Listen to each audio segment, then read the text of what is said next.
Mine is the sunlight, mine is the morning, born of the one night, Eden so pure.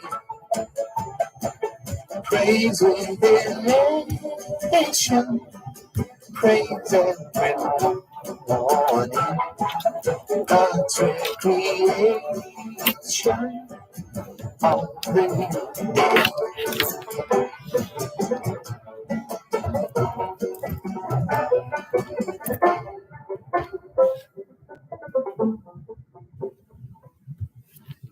Morning has broken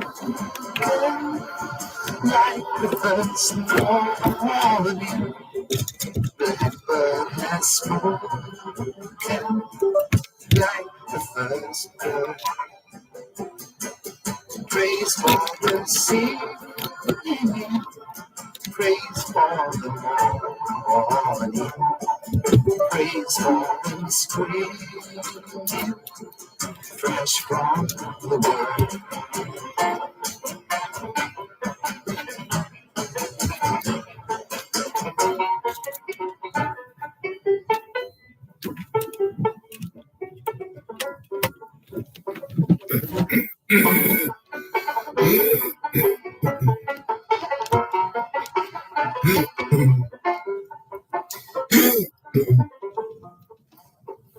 Morning Has Broken, Cat Stevens, and before that, a poem entitled Litany by Jamaica's own George Campbell. I hold the splendid daylight in my hands, inwardly grateful for a lovely day. Thank you, life. And it goes on. It is Saturday, the 2nd of September, 2023, and we greet you well, wherever in the world you are listening to us right here, right now, on the Jamaican Diaspora live online on Power 106 FM, the program created especially for you. Yes, you and you too. The idea is to get the family together, the Jamaican family at home and abroad, and be even more united in our endeavors, in our pursuits, in our duties, in our service to our country, our people, and the rest of the world. And so we're always happy, we're always delighted, we're always anxious, we're always quite determined to showcase on this program what can happen when Jamaicans abroad join hands with Jamaicans at home. And so we welcome those of you listening to us on 106.1, 106.3, 106.5, 106.7, and 106.9. From Morant Point to Negril Point, from the Goat Islands to Galena Point, this is Power 106 FM, serving Jamaica and the diaspora.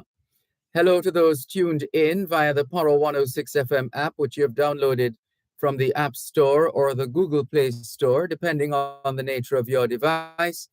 Downloading is free, listening is free, whenever, wherever. We acknowledge those who have dialed a designated number to listen to Power 106 FM from the United States and the United Kingdom. Those in the US who wish to dial a number to listen to Power 106 FM can call 631-359-8281. 631-359-8281. If you're in the United Kingdom and you wish to dial a number to listen to Power 106 FM, please call 0330-606-0953, 0330-606-0953. We're streaming live video on the Dervan Malcolm Facebook page. If you're not there yet, log on to Facebook in the search box atop the page, type DERVAN MALCOLM, and you too will be able to not just hear, but see what's happening in the studios of Power 106 FM. If you do not have a Facebook account, no sweat, there's always YouTube. All you need is a smartphone, tablet, computer, laptop, desktop, any one of those. Then you need internet connection and, more importantly, internet connectivity. One sure way of testing for connectivity is by opening a browser like Google Chrome, for example. If you're able to browse, you're good to go. If not, you might have a little matter on your hands to deal with. Nothing major.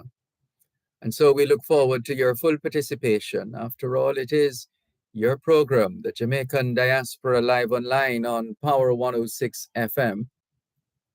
Let's give you a quick scan of what's in today's Gleaner as we keep you in touch with happenings at home and abroad.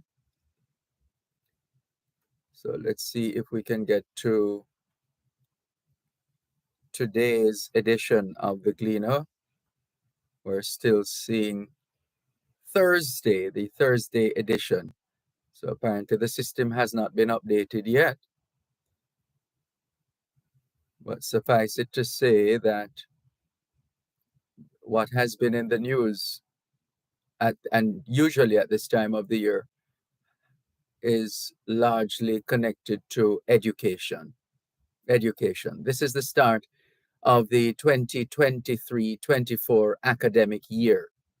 So imagine what downtown Kingston will look like today with people from all over the country traveling into the city, the capital, downtown Kingston, Jamaica, to engage in last-minute back-to-school shopping.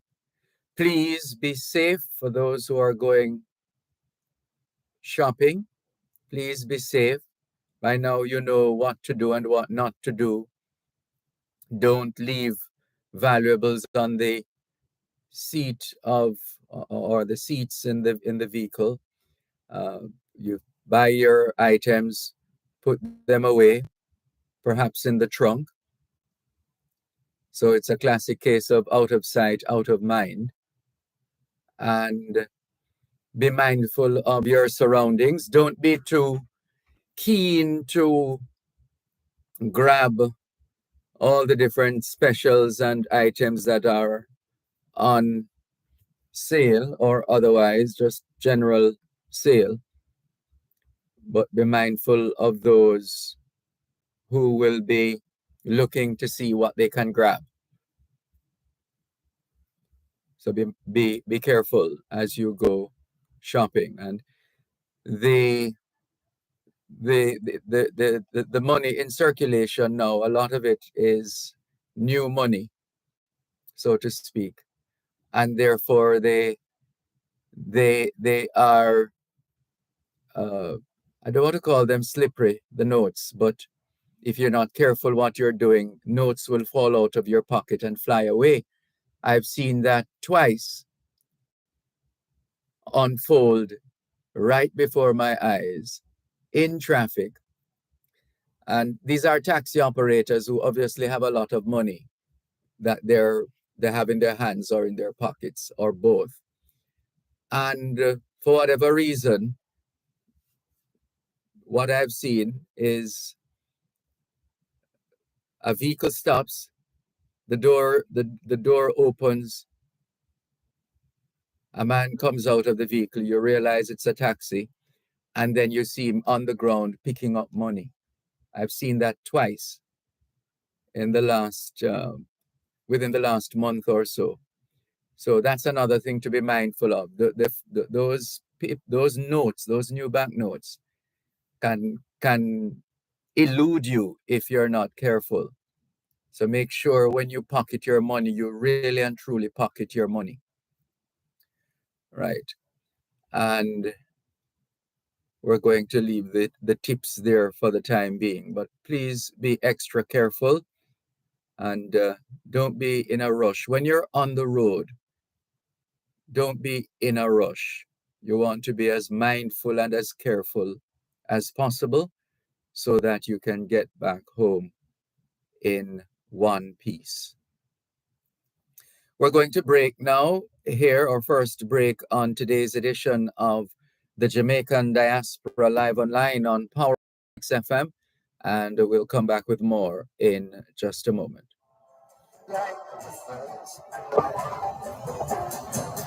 Praise for the sea, praise for the morning, praise for the spring. You're listening to Power 106 FM. The time is now 15 minutes past 6 o'clock in the morning here at Broadcast House 32 Lyndhurst Road, Kingston 5, St. Andrew, Jamaica, which means it is 4:15 a.m. in Vancouver, British Columbia, Canada. Tune in to Farm Talk every second and third Tuesday of each month at 6:18 a.m. for the feature High Pro Food Independence. High Pro Food Independence will focus on solutions for farmers, such as land, animal husbandry, agronomy, and more. That's High Pro Food Independence every second and third Tuesday from 6:18 to 6:30 a.m. during Farm Talk, only on Power 106 FM. High Pro Food Independence is sponsored by High Pro. The morning, praise for the spring, fresh from the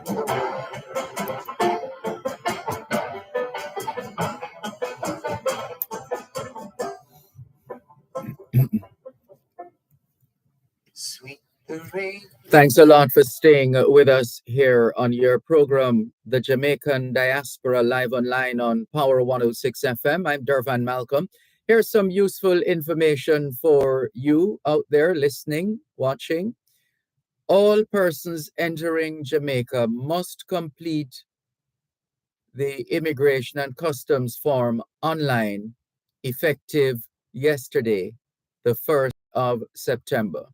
So let's get with it and get used to it. But in the meantime, in this transition phase, we trust that especially our senior citizens will get assistance from bona fide, recognized, professional assistance at the airport so that they are able to complete these immigration customs forms online.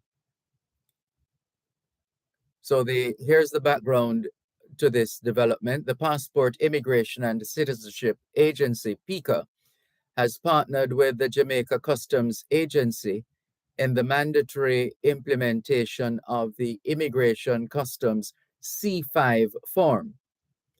Yesterday, Friday, the 1st of September, it became mandatory for travelers to complete the Immigration Customs C5 form.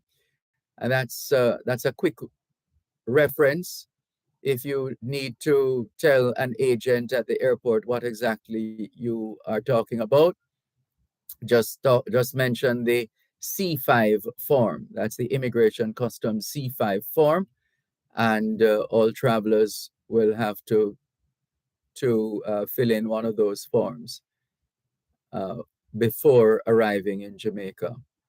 So this is part of the Passport, Immigration and Citizenship Agency's ongoing efforts to improve the traveler's experience in coming to Jamaica by reducing waiting time at our international airports. All incoming passengers must complete the Immigration Customs Form C5 form online. The form is an entry requirement for persons traveling to the island, whether they are residents in Jamaica or visiting. The online form is replacing the physical paper forms that are issued to travelers on the aircraft or upon arrival. The online immigration customs C5 form allows travelers to submit the application up to 30 days before arrival in Jamaica. Passengers can submit their declarations anytime, anywhere, using any internet-connected device. On completion of the form, a confirmation page is sent for review. If there is an error, the form may be redone and resubmitted. The form can be completed before boarding the plane to Jamaica. In flight, if Wi-Fi is available on the aircraft and upon arrival in Jamaica. To make the process a seamless one, the airport operators, airlines, and other key stakeholders to ensure that passengers have access to the website. The airports will be putting additional Wi-Fi accessibility for incoming passengers to complete the form electronically if they have not already done so. Both airports, Norman Manley International and Sangster International, including the Ian Fleming Airport, have been prepared with proper signage, QR codes, and reminders to ensure effective execution of the service. Passport, Immigration, and Citizenship Agency, I'm sorry to tell you that the information from which I've been reading needs to be properly edited. Seeing quite a few errors here. So let's fix that. So this is information that has been sent out by the Consulate General of Jamaica in New York for the benefit of travelers to Jamaica. But it's a good thing. It is a good thing. We need to become more efficient every single day. Here is another bit of information. Do Business Jamaica is being promoted heavily as well across Jamaica's diplomatic missions across the world are concerned. Friends of Jamaica and Jamaicans are being encouraged to invest, export, and connect. Jamaica's Minister of Industry, Investment, and Commerce, Senator the Honorable Obin Hill, is apparently gearing up for what is described as an exciting ministerial mission to New York in the latter part of September 2023. The mission promises to open new avenues of collaboration and growth for Jamaican businesses as they seek to expand their footprints in the United States. The mission, being led by Jamaica Promotions Corporation, JAMPRO, aims to connect Jamaican companies with potential clients and partners in the USA. Scheduled for September 25th and 26th at the Consulate General of Jamaica, participating Jamaican businesses across various sectors will be engaged in B2B meetings. Among the sectors represented in this mission are cybersecurity, business process outsourcing, managed IT, as in information technology services, ready-made software products, digital marketing, website development, health and wellness, financial services, food and beverage, cosmetics, e-learning, and training and development. And this newsletter also highlights work being done in Jamaica in terms of infrastructure work. In terms of news from the diaspora, news of Jamaicans doing well. Here's another Jamaican doing well. University of Connecticut, Hartford has named a new director of academic affairs. She is Saran, Saran, Saran Stewart, Stewart. Saran Stewart has been named Director of Academic Affairs at the University of Connecticut, Hartford. And here's more on that story. Associate Professor Saran Stewart has been named Director of Academic Affairs for the University of Connecticut, Hartford. Since 2020, she's been teaching in the Department of Educational Leadership at the NAEG School of Education. Campus Director Mark Overmeyer Velasquez, in announcing the appointee for the new position, says, "I'm excited to work with Dr. Stewart as she supports our faculty and their teaching and research on campus.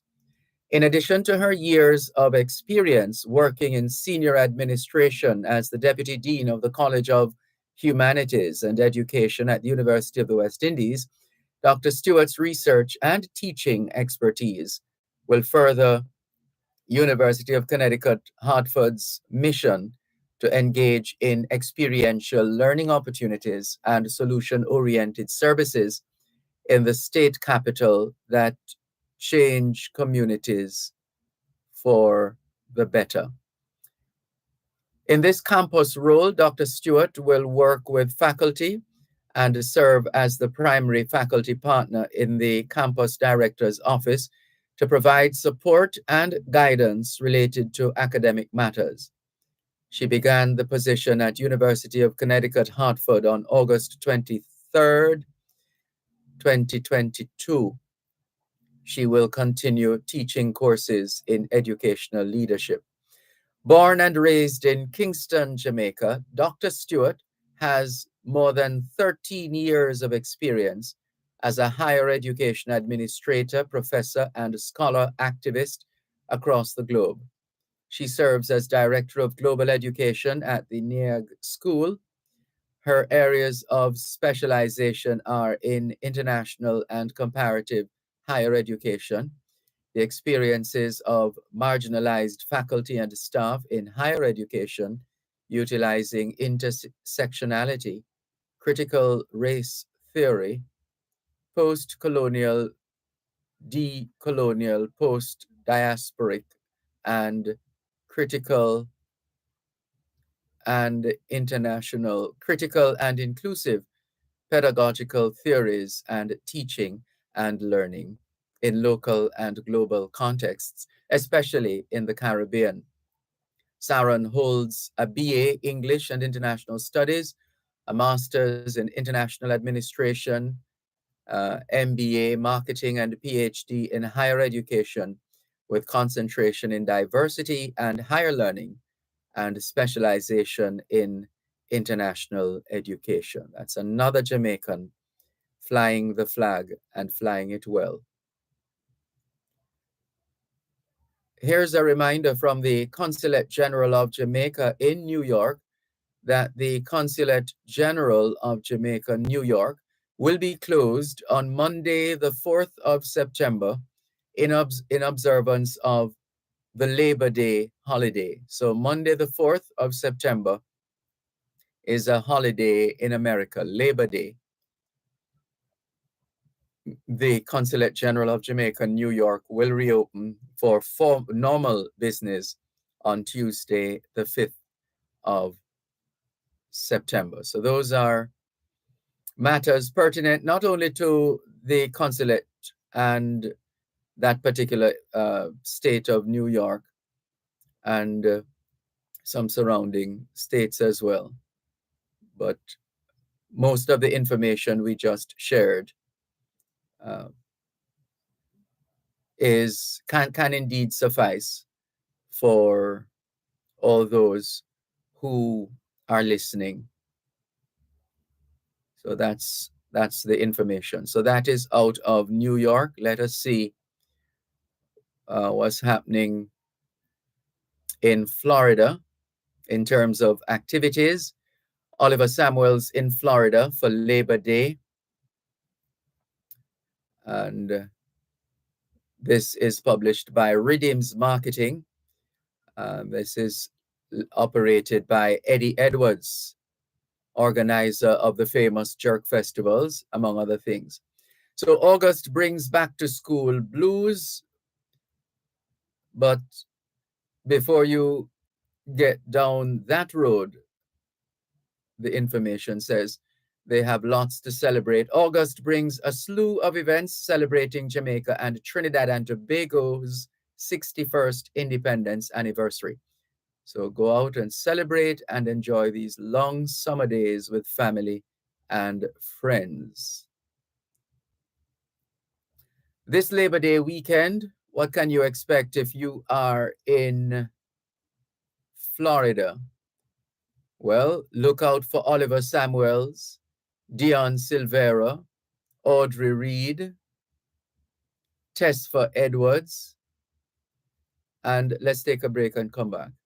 You're listening to Power 106 FM. The time is now 6:30 in the morning here at Broadcast House 32 Lyndhurst Road, Kingston 5, St. Andrew, Jamaica, which means it's 8:30 a.m. in Hamilton, Bermuda. Join us every Sunday for Indian Talent Fun Parade with Dr. Winston Dolan from 5 to 6 p.m. Listen and learn all you need to know about the Indian community, culture, and music. That's Indian Talent Fun Parade with Dr. Winston Dolan, 5 to 6 p.m. every Sunday, right here on Power 106 FM and the Power 106 FM app.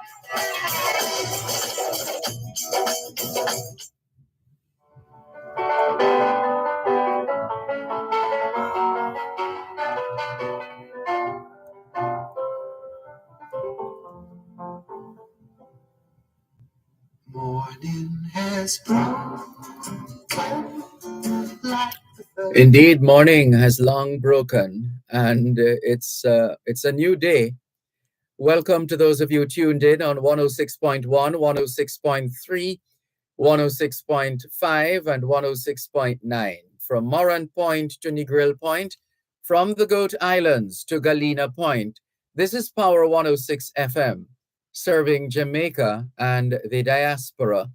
Hello to those tuned in via the Power 106 FM app, which you've downloaded from the App Store or the Google Play Store, depending on the nature of your device. Downloading is free, listening is free, whenever, wherever. We acknowledge those who have dialed a designated number to listen to Power 106 FM from the United States and the United Kingdom. Those in the US can call 631-359-8281. And if you're in the United Kingdom, your number is 0330-606-0953. That's 0330-606-0953. We welcome those who have joined us. We know how difficult it is for so many of us to get up early on a Saturday morning. Not easy. Mind you, there are those who have no problems with that. So Norman Hines says, Sir Dervan Malcolm, today the Norman Hines Foundation will be doing a back-to-school treat in Spring Garden, St. Thomas, where we will be giving out backpacks and clothes to the children in the area. This is wonderful, Norman Hines, and your foundation. Well done. So those of you in and around the community of Spring Garden in St. Thomas, look out for the Norman Hines Foundation and their back-to-school treat in Spring Garden, St. Thomas. Today, they'll be giving out backpacks and clothes to the children. Sophia Nemard, good morning to you. Thank you very much for tuning in to the Jamaican Diaspora Live Online on Power 106 FM. Good morning to you too, Velta Wilson. And she conveys greetings to the diaspora family. Velta Wilson says great in reference to the work by the Norman Hines Foundation. Jones Dolores says a pleasant morning to you all on this platform and have a great productive weekend. Thank you, Jones Dolores. Violet White says, good morning, Dervan. Blessings to you and yours. Have a wonderful rest of your day. Same to you, Violet White. Jennifer Stewart from Kew Road in Kencott, East Central St. Andrew says, good morning, Sir Dervan. No water. Unfortunately, that's the situation for some people on a morning such as this, on a day such as this. Saturday is usually wash day in Jamaica. Wash, wash, wash all your troubles away. Well, it seems Jennifer Stewart is having a difficulty along with others as far as water is concerned. NWC, please. It's a big day for water consumption, especially for washing clothes and bedding and so on and so forth. So we hope the water comes back so that you can finish all the washing that you have to do, Jennifer Stewart, and all the others who are in that similar position. Let's continue with more here on the Jamaican Diaspora Live Online on Power 106 FM, still streaming live on the Gleaners website, go-jamaica.com, live on your smart devices all over the world. We told you about the events happening in New York and general information on travel to Jamaica. And before the break, we were previewing this Labor Day weekend, and it's featuring live performances from the likes of Oliver Samuels, Dion Silvera, Audrey Reed, Tesfa Edwards, and the piece is entitled Teat and Tongue. I think that's from the Jamaican expression, tongue and teat must meet. In other words, we all, those of us in relationships, put out the effort to be on our best behavior, but from time to time, as the Jamaican expression goes, tongue and teat meet. So that seems to be the essence of this production, written by Oliver Samuels. And early bird price, general seating. Let's tell you where it's going to be. It's going to be, this is going to be virtual. Jamaica Online TV, JA Online TV, the Yard TV network. And there are numbers here to call. You can purchase your tickets at JamaicanShoppingClub.com. JamaicanShoppingClub.com. Early bird price, general seating $55, premium seating $65. Early bird tickets are sold on first come, first served basis. And the dates, make a note of the dates. Well, the first show is today. Today, the 2nd of September at 8 o'clock this evening. The 2nd of September at 8 o'clock at Everglades High School in Miramar, Florida. So that's the first showing of Teat and Tongue by Oliver Samuels. This evening at 8 at Everglades High School in Miramar, Florida. And then tomorrow, Sunday, the 3rd of September at 6 o'clock in the evening, Coral Springs Center for the Arts at Coral Springs in Florida.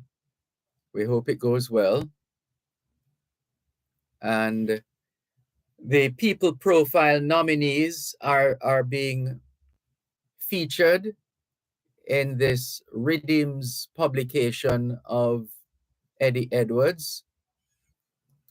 And among those being featured is Veronique Pierre, People Profile Community Leadership Award nominee Veronique Pierre, talks about her journey of battling depression and overcoming challenges to a life of service and advocacy. And she talks with Caribbean Rhythms co-host Eddie Edwards about what prompted her to get into action and how she turned her life around. Also being featured in the People Profile Awards, Coach Glenn Mills, OD, and the event People Profile Awards is scheduled for the 24th of September at Faith Center, 5555 Northwest 95th Avenue in Sunrise, Florida. Cocktails at 6, showtime at 7. Dress, black tie, VIP $100, regular 75, regular without cocktail $45 US. And you can go to peopleprofile.org for more information or call 954-914-4533. So there's a Lifetime Achievement Award for Coach Glenn Mills, part of the People Profile Awards. Also, Old Time Sinting come back again. The Louise Bennett Coverley Heritage Council will present a 2023 edition of their hilarious pantomime production, Old Time Sinting Come Back Again, at the Lauderhill Performing Arts Center, September the 30th and October the 1st. The pantomime will be in remembrance of Miss Lou and Father Easton Lee under the patronage of Jamaica's Consul General Oliver Mayer. And a conversation with Cobo Town's founder, Drew Gonzalve, is also featured. Shacks Hope Foundation presents the 3rd annual Islands of Hope brunch. Shacks Hope for Sickle Cell Education and Awareness will host the much-awaited 3rd annual Islands of Hope brunch dedicated to raising awareness and funds for sickle cell education and support. The event will take place Sunday, September the 17th from 11 in the morning until 3 in the afternoon at the exquisite Jacaranda Country Club in Plantation, Florida. The Grace Jamaican Jerk Festival marks 21 years of sizzling Caribbean food, music, and culture. And the warning is, get ready to savor the authentic island flavors, feel the rhythm, and embrace the vibrant spirit of the Caribbean at the 21st Annual Grace Jamaican Jerk Festival, Sunday, the 12th of November, from 2 p.m. to 10 p.m., set against the picturesque backdrop of Miramar Regional Park at 16801 Miramar Parkway, Miramar, Florida. The festival promises to be unforgettable for an anticipated 10,000 attendees. So spread the word. The Grace Jamaican Jerk Festival is back. The 21st Annual Grace Jamaican Jerk Festival takes place Sunday, the 12th of November in Miramar, Florida. Dr. Sue and Friends, Louise Bennett Coverley Heritage Council and Island Space, presenting an open mic event, Labrish, in memory of Jamaica's cultural legend, Miss Lou Bennett, on her birthday. Come hear your favorite Miss Lou poem and share your own. Thursday, September 7th, 6 p.m. to 9 p.m. Apparently, on Sunday, the 8th of October now, it will be time for the Miami 2023 Carnival Parade of Bands and Concert. That's October. And let's just make sure we have covered everything. Right, that's it for Florida for now. So you got New York, you got Florida. Let's go to Toronto, Canada.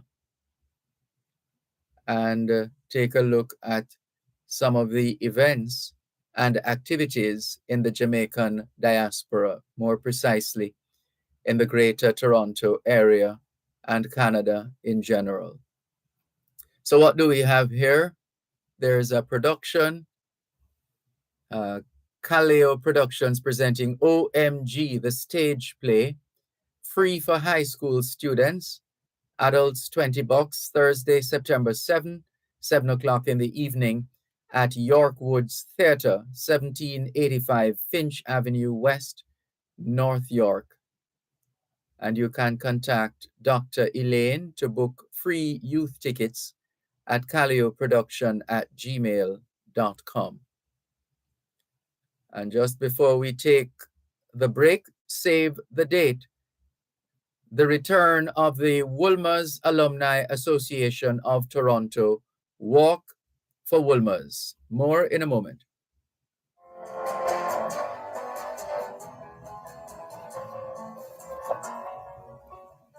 You're listening to Pearl 106 FM. The time is now 7 I beg your pardon.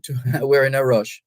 15 minutes to 7 o'clock. 15 minutes to 7 o'clock in the morning here at Broadcast House, 32 Lyndhurst Road, Kingston 5, St. Andrew, Jamaica, which means it's 2:45 p.m. in Addis Ababa, Ethiopia. the quality of care for the environment determines the quality of our lives and the lives of future generations. What are the various features of our environment, and what's the state of these features? Who are the stakeholders responsible for the environment's care? What are some of the laws and conventions that govern the protection of our environment? The Environment and You seeks to answer these questions and more.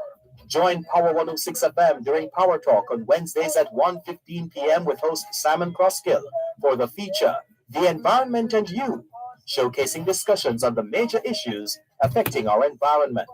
The Environment and You is sponsored by the Jamaica Environment Trust, JET, a voice for Jamaica's natural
Praise for the sea,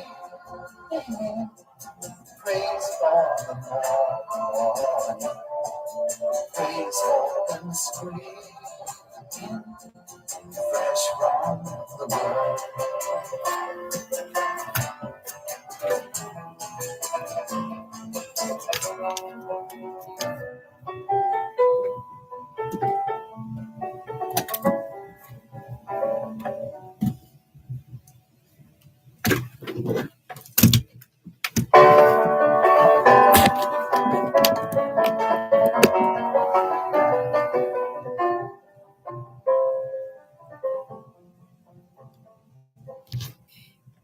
Morning has broken like the first morning. Blackbird has spoken like the first bird.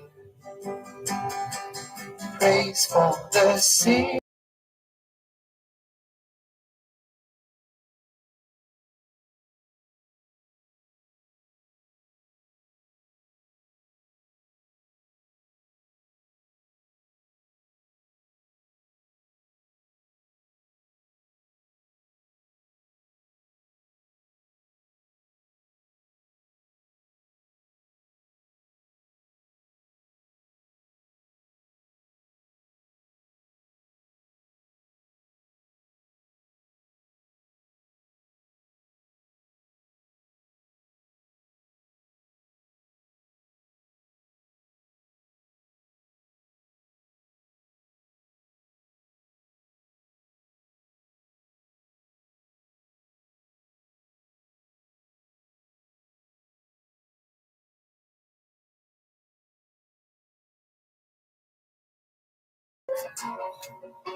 Thanks a lot for staying with us here on the Jamaican Diaspora Live Online on Power 106 FM. I'm Dervan Malcolm.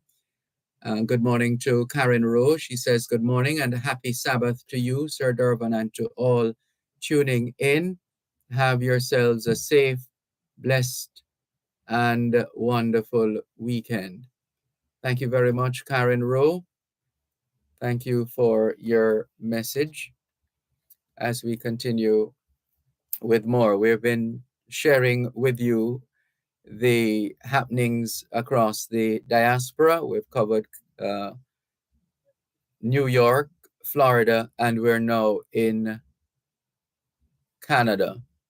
So the Pentecostal and Evangelical Center having their first anniversary, and that is scheduled for Saturday, the 23rd of September, starting at 6, going on till 9 at 747 King Street East, Hamilton, Ontario. And Pauline Mouchette is joining us online. She says, good morning. Have a great day. Same to you, Pauline Mouchette. Thank you. Also coming up, the Meadowbrook High School Alumni Ontario chapter hosting their autumn gala. Meadowbrook High School's 65th Blue Sapphire anniversary. Doors open at 6:30 in the evening, dinner at 7, and it's scheduled for Saturday, the 30th of September. Contribution, 90 Canadian dollars. Music by DJ Corey. Live performance by J Harmony. And it will be held at Woodbine Banquet Hall, 30 Vice Regent Boulevard, Etobicoke, in Ontario, Canada. The Brandon Hill Alumni Association, Clarendon, Jamaica, hosting their 13th annual fundraising dinner, comedy show, and dance, scheduled for Saturday, the 30th of September, featuring Jamaica's Sammy Davis Jr., Mr. Chris Hales, MC and entertainer, Jimmy Reed, Mr. Soulman, welcome back, Marcia Brown production with real Jamaican comedy.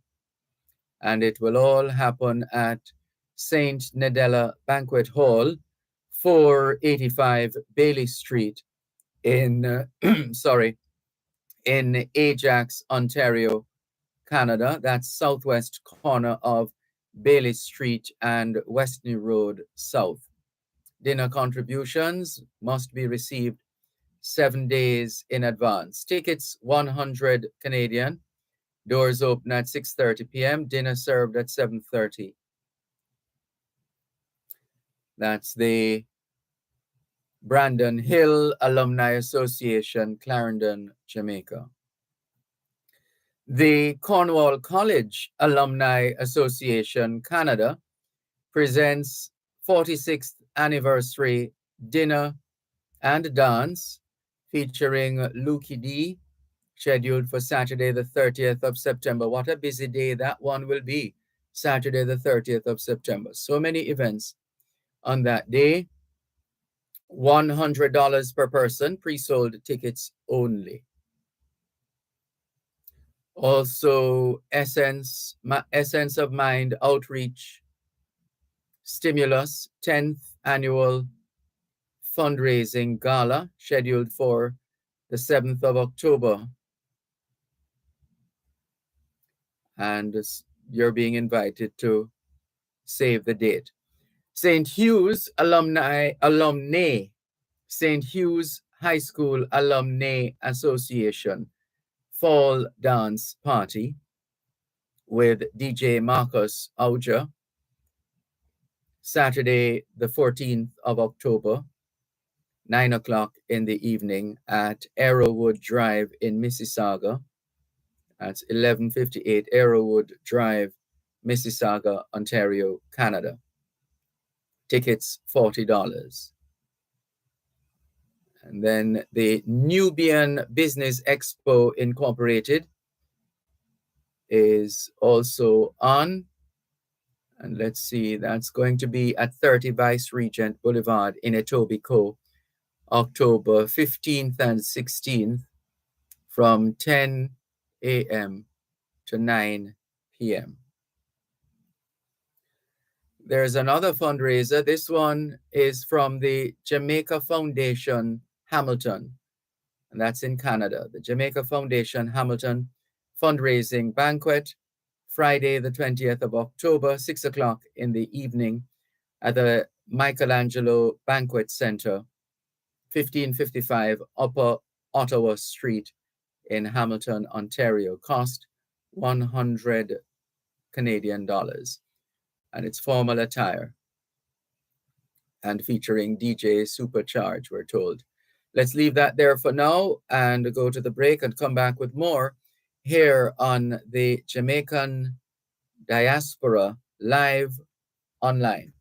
You're listening to Power 106 FM. The time is now 7 o'clock in the morning here at Broadcast House, 32 Lyndhurst Road, Kingston 5, St. Andrew, Jamaica.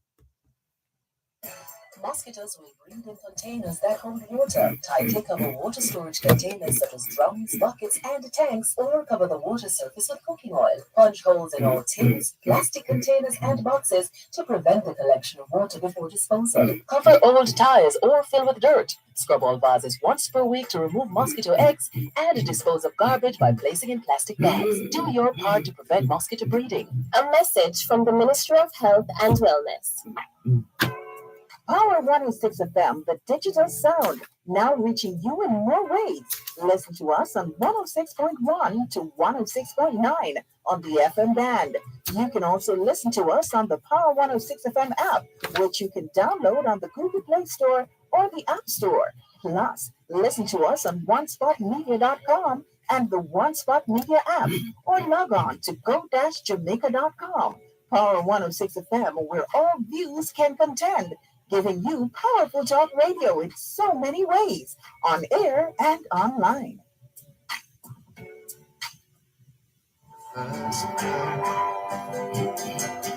Praise for the sea, praise for the morning, praise for the spring, fresh from the world.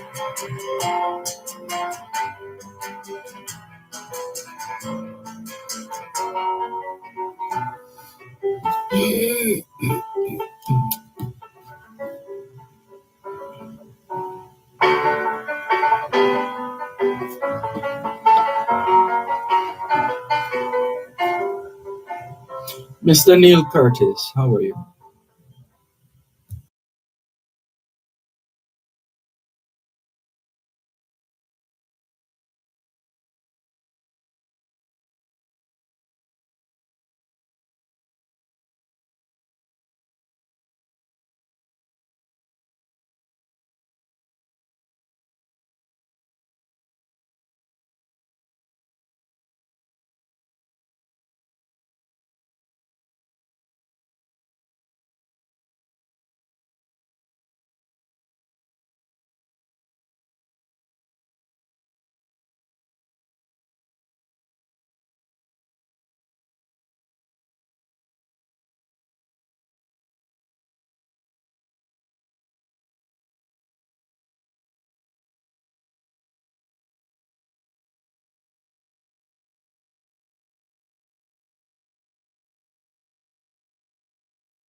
Thanks a lot for staying with us here on the Jamaican Diaspora live online on Power 106 FM. I'm Dervan Malcolm. We heard some information a couple days ago on real business with respect to ginger and the fact that we are importing ginger from the Netherlands and China. 94% of our ginger, we're told, from the Netherlands and China. This was an interview that Ralston Hyman did with on his program, Real Business, interview with the JAS president, Mr. Lenworth Fulton. And we found that quite shocking because we really enjoy ginger. There are those of us who love the ginger juices and drinks and so on. And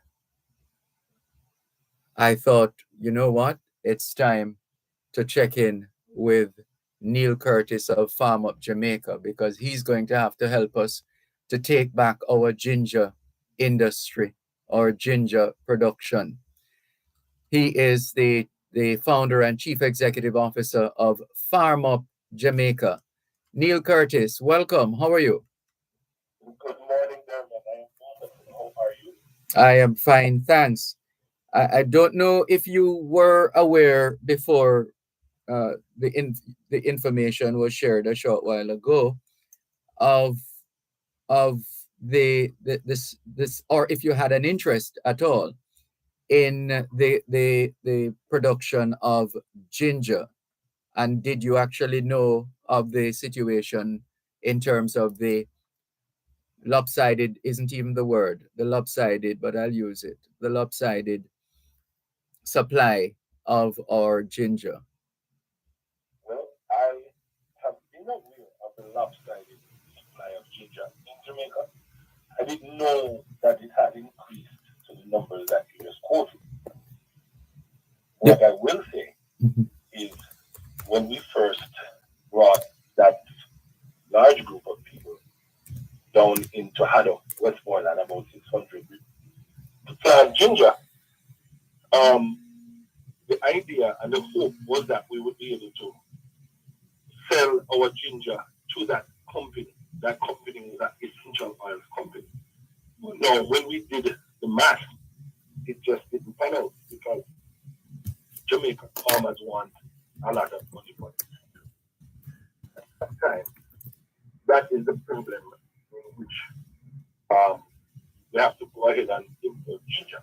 You know, it's just that when Jamaicans grow ginger, they want $200, $300, $400, $500 a pound.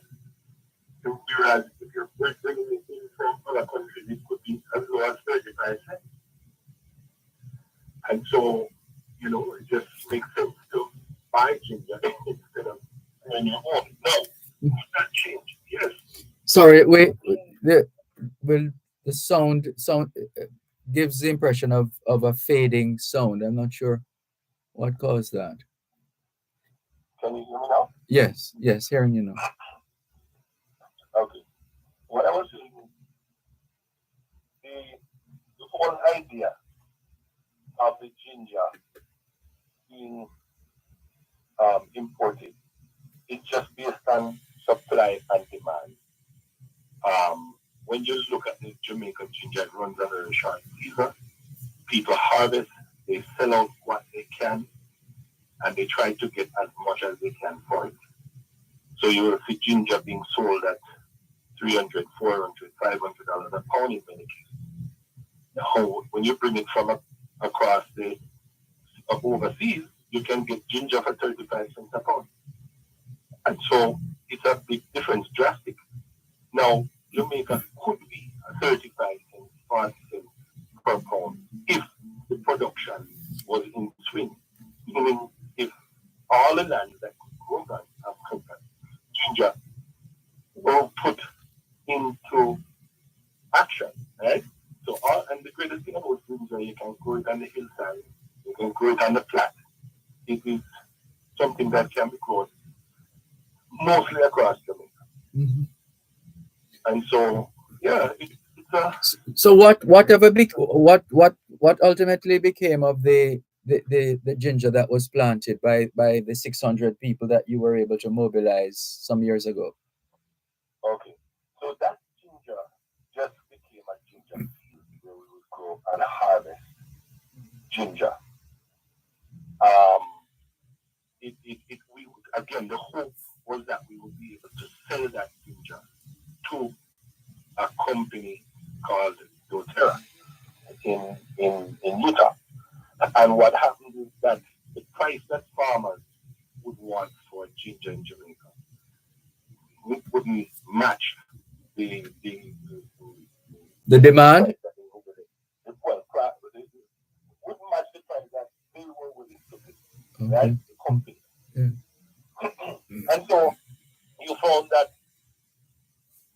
we couldn't really sell to them at that price, right? Because again, like I said, Jamaican farmers want $200 a pound at minimum. Someone, even if at 150, double and triple the price that the doTERRA people were used to paying from other places. And again, the only way that we can really get into the ginger market is if we start to plant ginger across island of Jamaica. And that needs to be a movement, right? Where we just, we're just going to go ahead and plant ginger.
Sorry, that's under the weather. Well, what happens with the ginger? We have a very high quality ginger. A matter of fact,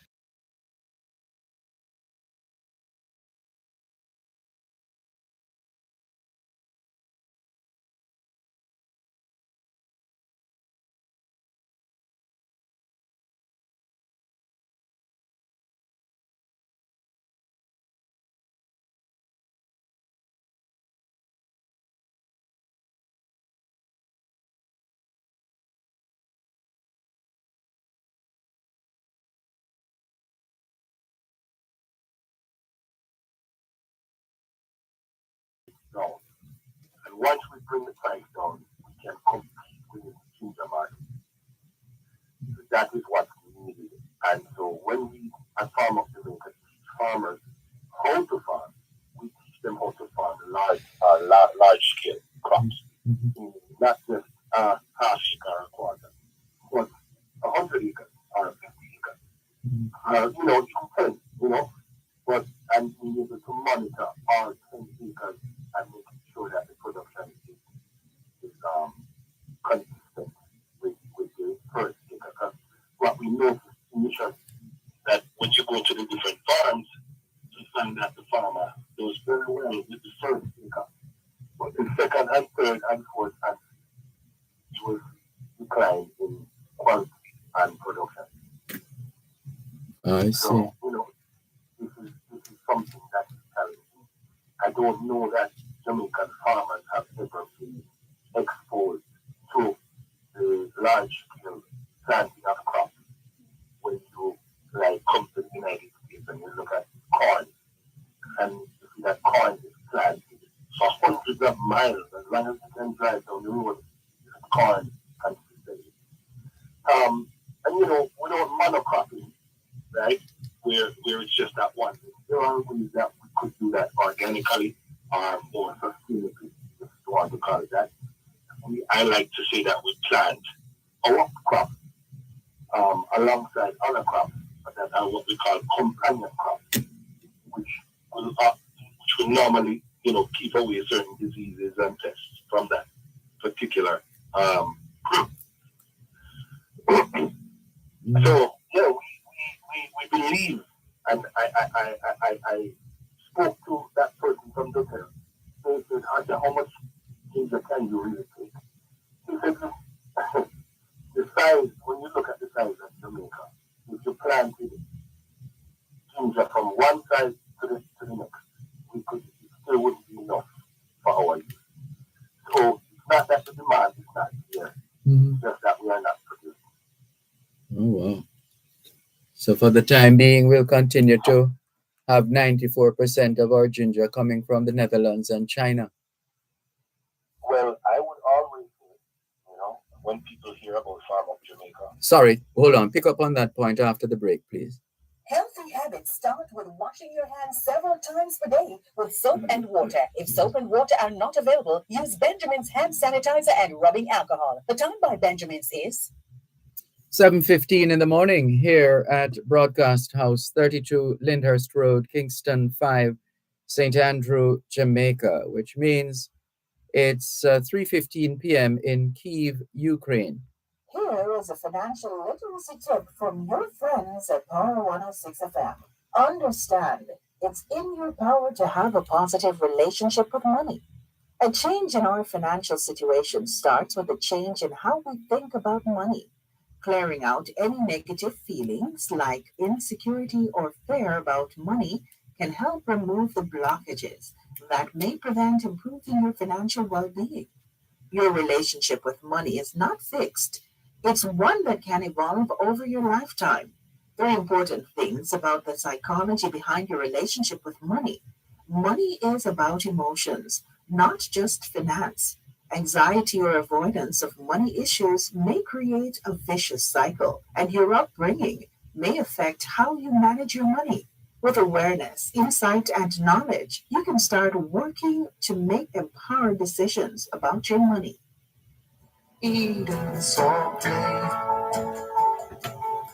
Thanks a lot for staying with us here on the Jamaican Diaspora live online on Power 106 FM. I'm Dervan Malcolm. Ever so often as we're able to get a hold of him, we look forward to getting updates from Neil Curtis, who is Executive Director of Farm Up Jamaica,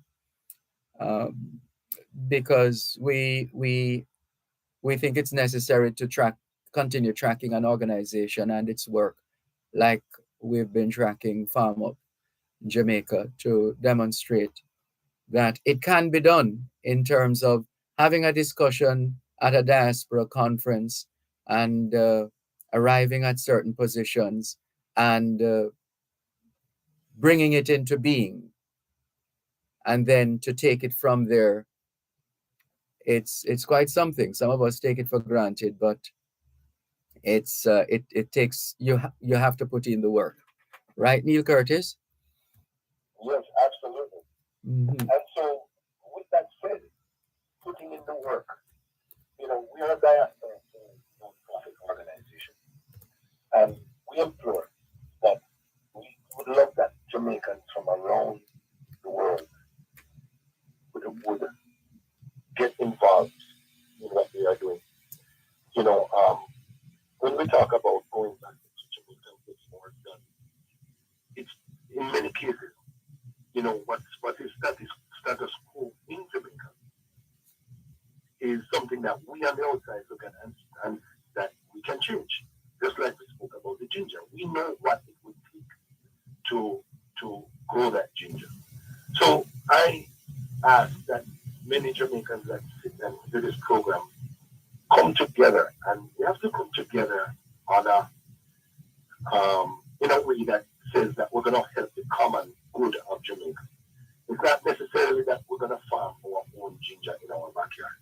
Although our backyard may become a part of the solution, but we have to think about the broader scale, because when you give those numbers on the radio just a moment ago, 98%, what have you, right? It says that we all get startled by that number, not recognizing that it's going to take all of Jamaica to actually fix that. It's not just your one plot that you might have in your backyard. So we have to start to look at things on a global level from a bird's eye view. And that's how we can fix Jamaica. So when I say, okay, guys, here is the production number for ginger, and this is how much of it we're going to need to plant, and this is what it's going to cost. And I say, okay, every Jamaican come up with, $100. And that would actually, suffice. And let's just say that is the idea. We need that Jamaicans would now decide, say, you know what, we have to make an impact. And then at the end of the year, we would be able to have a report to say, this is what we planted across the island of Jamaica. We really love Jamaica, the island. And what I find is that many people that want to get involved with Farm of Jamaica, they want you to come to their yard, to their backyard, and don't recognize that it's not just about your backyard. Yes, we can plant that 1 acre of ginger in your backyard. That's very easy. But as you can see, the problem that you just mentioned is global. It's across the island of Jamaica. So we have to start to think in, at a bird's eye. We have to start to think on large scale. And if we don't think large scale and we continue to be with the blinkers and the blinders on, we're going to have a very short view. We have to see the horizon. I believe that many Jamaicans, or most Jamaicans that have traveled abroad, should have a more expansive view of the horizon and can probably, understand what it is that I am saying to actually take this to the next level. But what is our capacity like in terms of land space, in terms of farmlands? Do we have the? Honestly, Go ahead. Mhm. there's tons of land available in Jamaica. As a matter of fact, if you look at the numbers that the World Bank has created, they would say about 14% of our land are what they call Arabic land. Only 14. Now, the reason for that is because arable to the World Bank means that it's flat and flatter. But then all of those hills and valleys of Jamaica could plant ginger. So everything outside of that is ginger land, if you want to really consider it that way. Mm. So when you talk about the flat, yes, okay, let's say that the World Bank is correct in their assumption or their analysis. That's the flat land. Okay. But the hills and the gullies of Clarendon and Elizabeth and you name the parish could be planted ginger.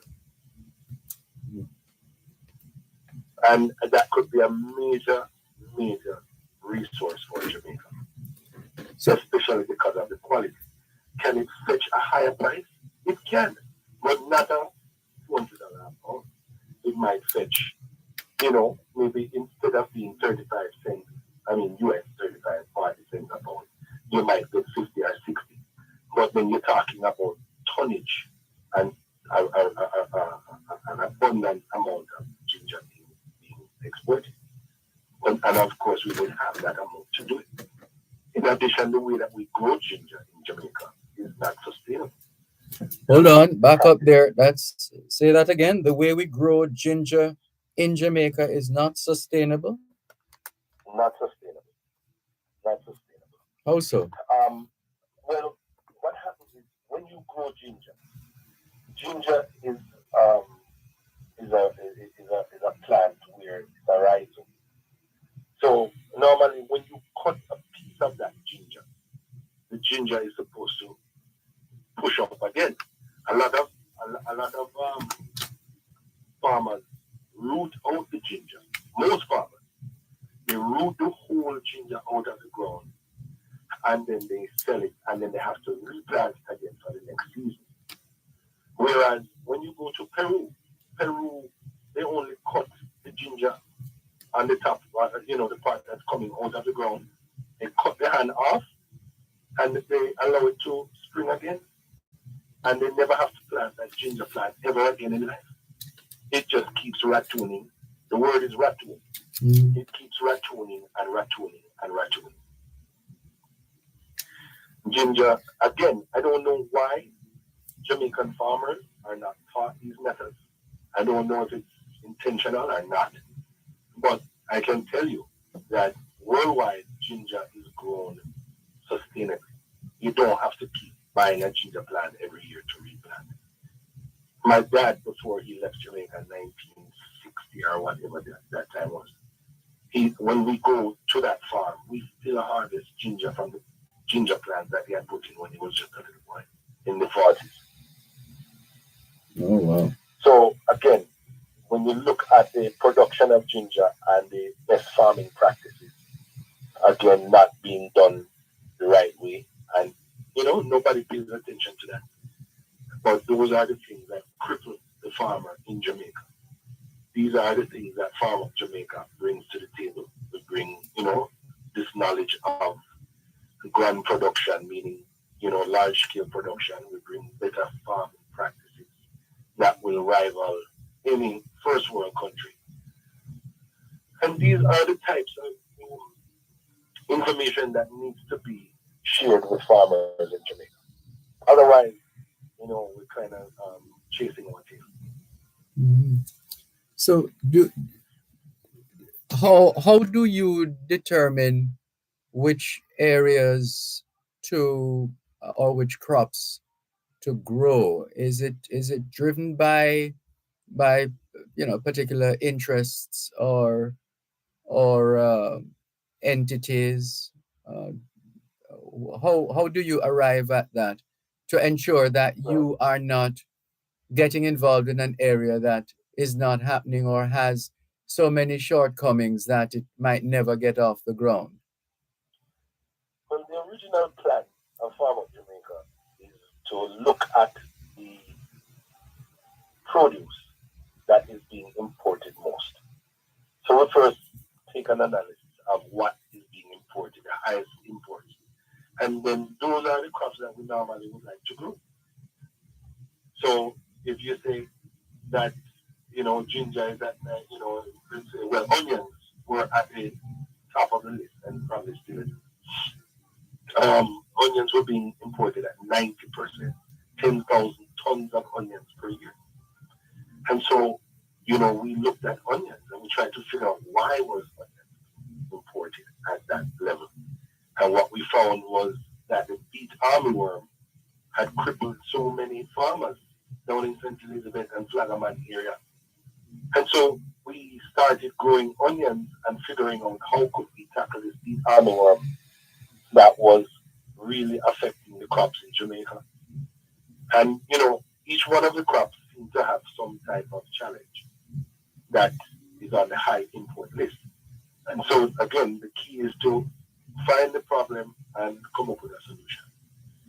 And so that is how we really decide what we're going to farm. We look at the high import list and then we address it. And the hope is that if we grow enough of that um, they would cut down the import licenses, because that is what they're supposed to do.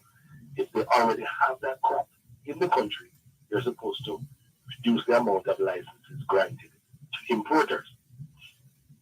So it would be an effective and sustainable model that Farm Up Jamaica is operating from, whereas we are actually seeing that, okay, less licenses are being granted for specific crops, and we are now growing those crops and allowing them to get back into the market. I see. And what can you tell us with respect to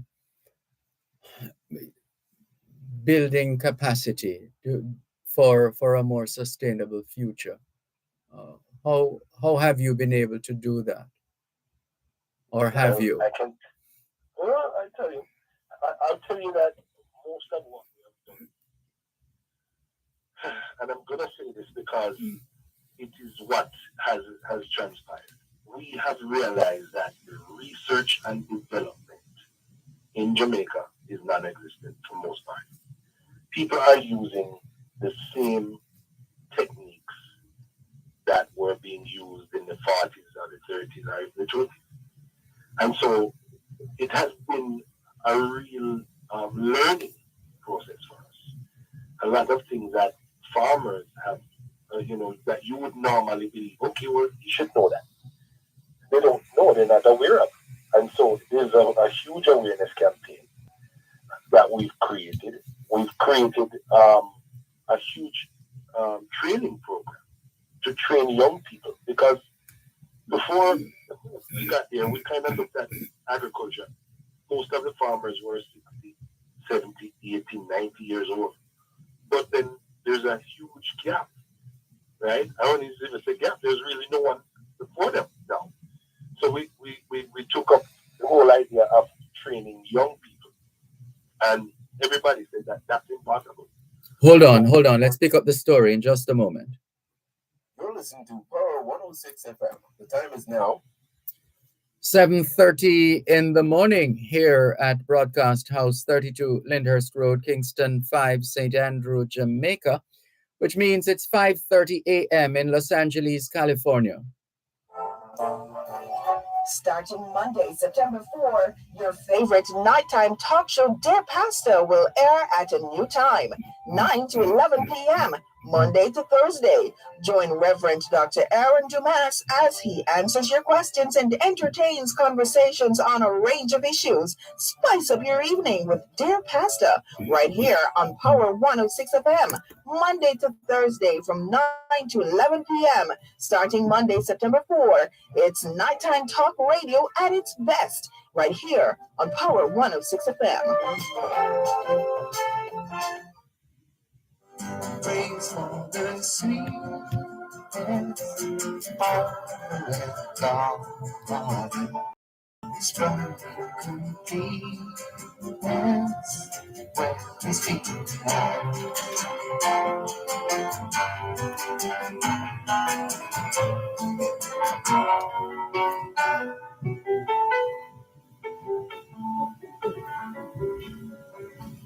Thanks a lot for staying with us here on the Jamaican Diaspora live online on Power 106 FM.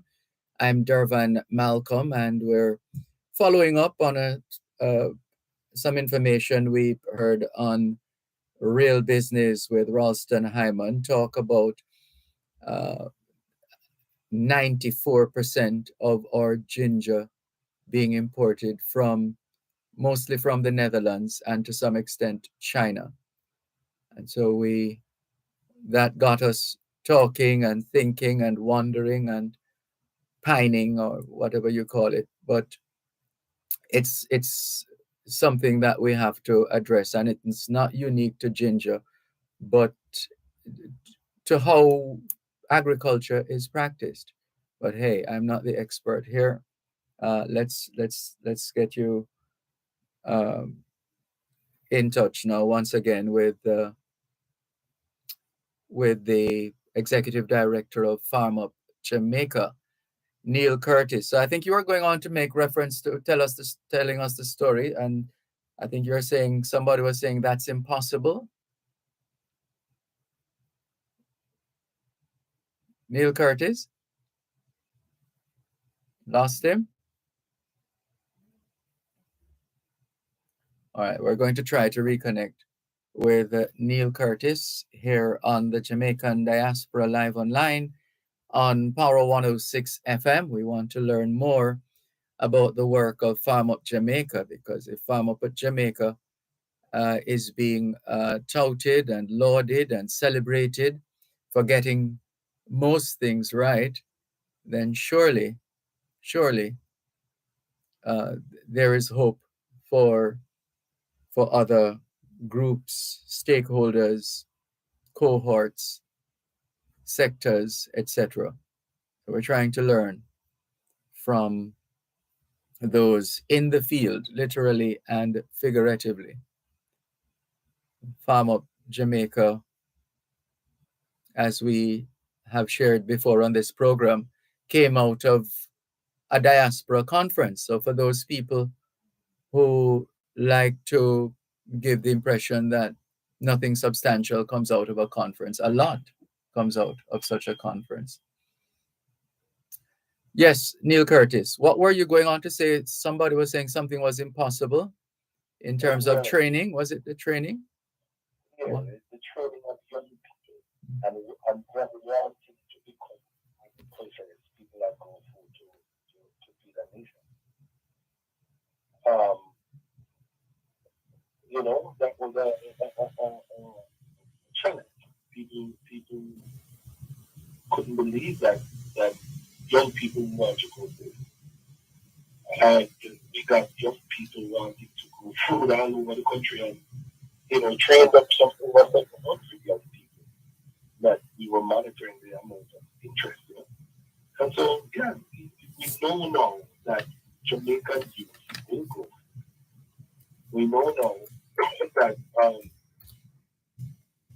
it's not an impossible thing to really revitalize agriculture, farming is not for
I think there's some what will you call this now?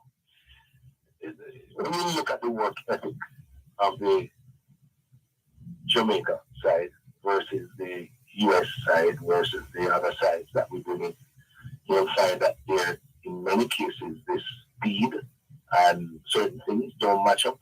So you'll find that they continuously think that we are a developing country. And they'll give some help and then, they dismount thereafter. So I don't necessarily see them. And I think if you look across the board, you kind of find that same type of thing going on in many industries that we bring people on board and they do it for a time, but kind of then come out. Okay. There would definitely have to be something like that ginger project that we speak about, whereas we create this long-term relationship that somebody is going to take our ginger in a different country, and we're going to, provide them ginger, and maybe we'll share best practices over time, but it probably would be a 10-year contract, and we could do something like that. But at this moment, I think we have a lot of touch and Lego type of interactions. Not only at farmers, right? That's just the general consensus when we look at it. Mm-hmm. And so, with the situation as it is now, where are we winning, or what of all the races, so to speak, involved? Where are we winning? What are the things that are going right? Well, I think that you mean as it relates to agriculture or just in general across the board? Yeah, I'm thinking in terms of agriculture, yes. Yes. Well, I think we still win as it relates to yam, right? We're still doing a lot of yam farming. I think that's still coming to the United States, Canada, maybe England. So yes, there's still some wins happening. You're right. I've seen that. I saw that at what's the name of the Rock? That's the Rock for sure. Yes, the Rock. In Queens, New York, where there was like an unending, what appeared to be an unending supply of yams. Yam, yeah. So I could say we're probably winning in the yam, which again, if you look at the amount of time it took to develop that market to then ultimately start to win, still have some shortcomings in that industry, but I could see we in general. Yeah, that's encouraging. So that's basically the main area. I would say, yeah. We're still bringing in canned akis, and there's a shortage of that in many cases. And you find that we have to get aki from other places to put into cans. But yeah. And in terms of not just serving the Jamaican market at home and abroad, but infiltrating other markets. Any story to share in that regard? Well, of course, you know that the coffee is a market that I believe could have a much greater impact.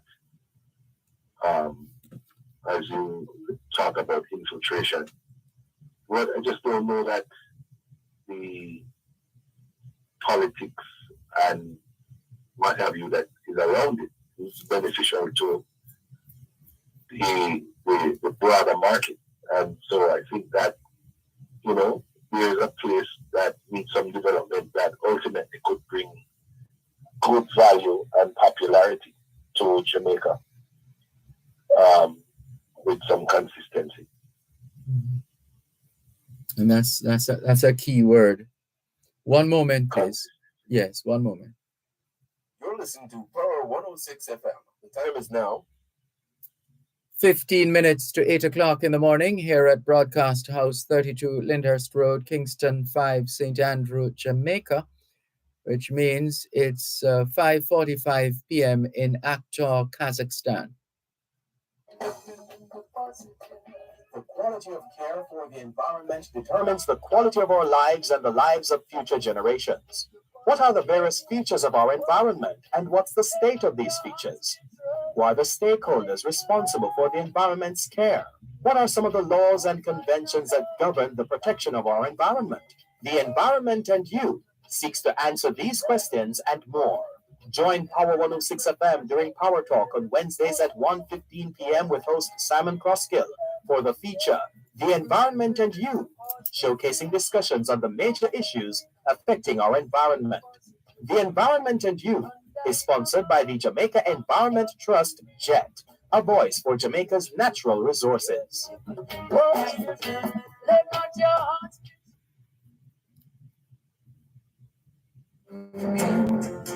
Fresh from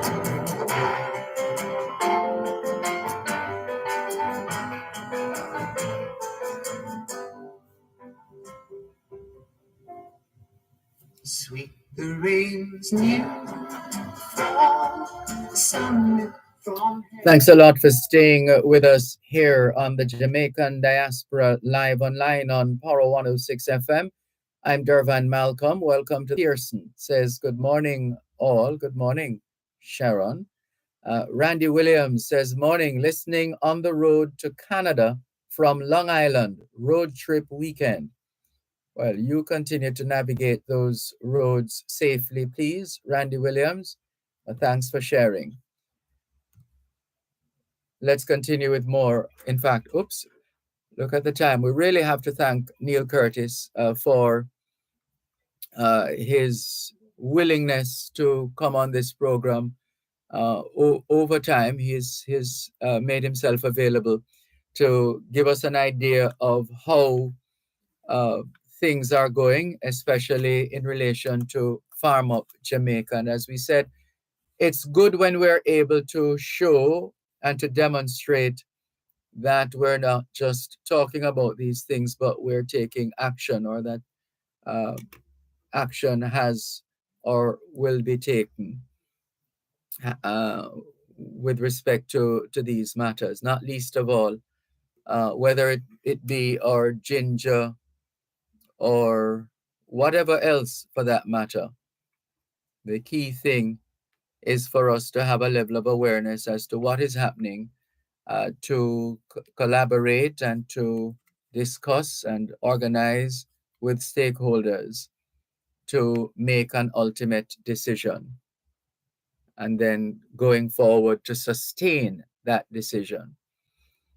So before we wrap, Neil Curtis, want to give you an opportunity to speak to our listeners who are hearing about Farm Up Jamaica and how the organization is doing. Maybe they have an idea, maybe they have some plan that Farm Up Jamaica could help to implement, etc. Could you use the opportunity now, please, to give our listeners at home and abroad an idea of how they too can become consistent in their roles, their respective roles and sectors, with the assistance of Farm Up Jamaica? Well, what we've been doing now is looking at what we call one community at a time, where we're basically saying, okay, you diaspora, you live abroad, you come from a specific community. Why not be the change in your own community? Let Farm Up Jamaica partner with you, go to your community. And again, when we say community, we're talking about a whole district of farmers and community, not just your farm, because if it's just your farm, you know what happens. You become a target and you find that pretty large, it becomes an issue like that. So, we realize that community and working together is what's going to change the whole paradigm as it relates to agriculture in Jamaica. And so we're saying that communities need to unite and we need to work together.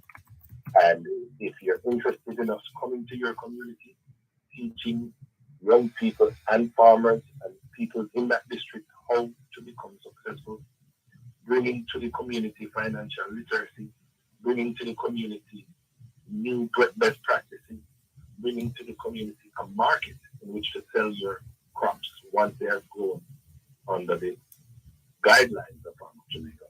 Mm-hmm. Then definitely reach out to us and let's talk about how we can work together to do something that is extraordinary. You visit Farm of Jamaica at www.farmofjamaica.org. Again, www.farmofjamaica.org. Or you can give us a call at 516-376-1626. Again, that number is 516-376-1626. Or you can reach us by email, info@farmofjamaica.org, info@farmofjamaica.org, and get in touch and see how we can work together and bring other diaspora from your own district into the equation. It shouldn't just be a one or two person type of interaction. This needs to be several diaspora, several people on the ground in Jamaica, Farm of Jamaica, helping to lead the way and putting together a solution to a problem that is continuous. Mm-hmm. But that's what we can do if we work together. Yes. And finally, I don't know, maybe you'll say something that triggers something else, but we're going to be wrapping shortly. To what extent have you been able to survey the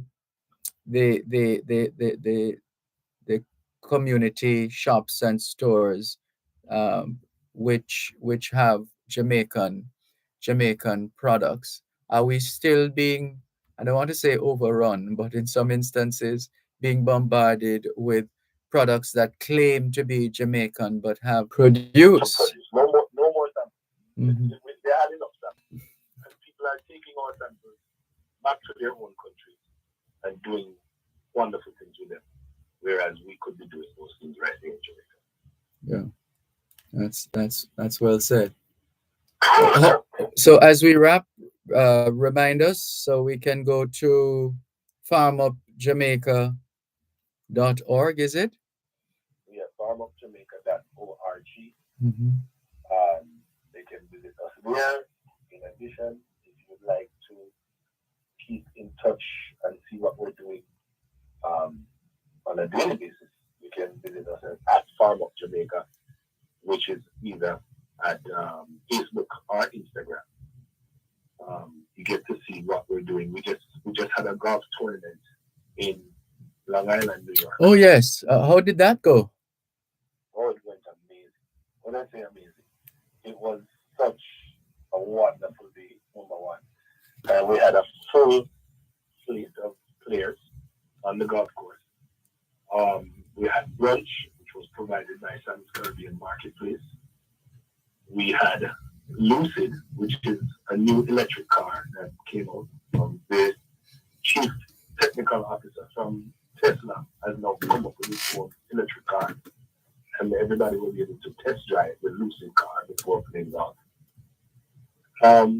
We went out, played 18 holes of golf, came back in, and Dunn's River Lounge provided us with dinner and, of course, the award ceremony for who won the golf tournament. One is he's the owner of a few. Oh, okay. He's also a real estate guru, if you want to call it mogul. Mm-hmm. He did well. My second place, I believe, was was second place. Second place may have been some gentlemen from the Moments Golf Club, I believe, and Jeff Backer that owned Spices in the Grill. And third place was my son, Neil Curtis. I thought you were going to tell me I was about to ask if you played any golf. And my son, no, I do play, but I just have not had enough time to be consistent. Okay, you'll be consistent. So my son came in third place on the tournament. And, it was just a good day. It was lots of fun. And I got a lot of Jamaicans coming and saying, wow, we need more events like these. Yes. I think we love that higher level of event. We haven't gotten there yet in many cases. So I had to remind our Jamaicans that Jamaica has the oldest golf club in the Western Hemisphere. Yes, that's in Mandeville, Manchester. Up in Mandeville. Mm-hmm. And so we should have a few title coming out of Jamaica. There's no reason that we don't have that. So again, this is other areas of development. But again, I'm just saying, sometimes we overlook these things and we say, oh no, those Irishman Fort. No, but the facilities are there. And maybe it was a weak Richmond Fort back in those times. But right now, golf is a sport that anyone can join and play. Mm-hmm. All right. Well, how is the weather looking where you are? Is it a good day for golf? It's a wonderful day for golf. The wind is not high. It is very bright out. I'd say we're probably at around 85 degrees. It's a good day for golf. All right. Well, if you're able to get in a putt or two, by all means, help yourself. Absolutely. All right. Well, it's always a pleasure talking with you, Neil Curtis, and may you continue to play your part in advancing. Let me say that again. Long may you continue to play your part in advancing the welfare of the whole human race. But never forget that passing christening picnic first. And if you think something is wrong with that, just remind yourselves of the last time you were on a plane and you were being given flight instructions in terms of safety instructions. What were you told to do? A mask. Neil Curtis, the executive director of Farm Up Jamaica, speaking for a live online, Power 106 FM. Started off gingerly but ended on a positive note. And so, cheers. All we need now is some ginger beer. And that's non-alcoholic, by the way. So, over to you. Over to you, those who, having listened, have come to a position. And we look forward to that position manifesting positively. Thank you very much, Neil Curtis. In a moment. You're listening to Power 106 FM. The time is now 8 o'clock in the morning here at Broadcast House, 32 Lyndhurst Road, Kingston 5, St. Andrew, Jamaica, which means right about now we are looking at a time of 6 o'clock in the morning in Vancouver. The working population saving towards retirement. Many people do not participate in a formal pension plan, such as contract workers and the self-employed, and some are not eligible for a government pension. Every member of the workforce has the opportunity to participate in a pension plan and secure a monthly income for their retirement. Join Real Business every Monday at 9:30 a.m. for an informative discussion with Peter Rose Hall, Managing Director of BPM Financial, discussing the importance of retirement planning and the solutions to move Jamaica out of this crisis. Retirement Wealth Creation is brought to you by BPM Financial Limited, taking you higher. Dr. Jackie Campbell is on call Wednesday evenings at 8 with Powering Your Health. Powering Your Health is Power 106 FM's flagship program dedicated to health and wellness, your one-stop show to power a healthy lifestyle. How can we help you to power your health? You can reach the show anytime by calling 876-922-4112 to 5. You can also send a text or WhatsApp message to 876-279-8598. That's powering your health. Powerful health and wellness discussion and interaction. Listen to every Wednesday at 8 p.m. only on Power 106 FM. To answer these questions and more, join Power 106 FM during Power Talk on Wednesdays at 1:15 p.m. with host Simon Crosskill for the feature The Environment and You, showcasing discussions on the major issues affecting our environment. The Environment and You is sponsored by the Jamaica Environment Trust, JET, a voice for Jamaica's natural resources.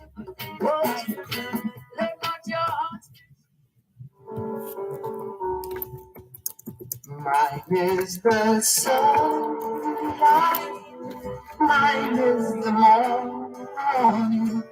Okay, L'Oreal. Okay.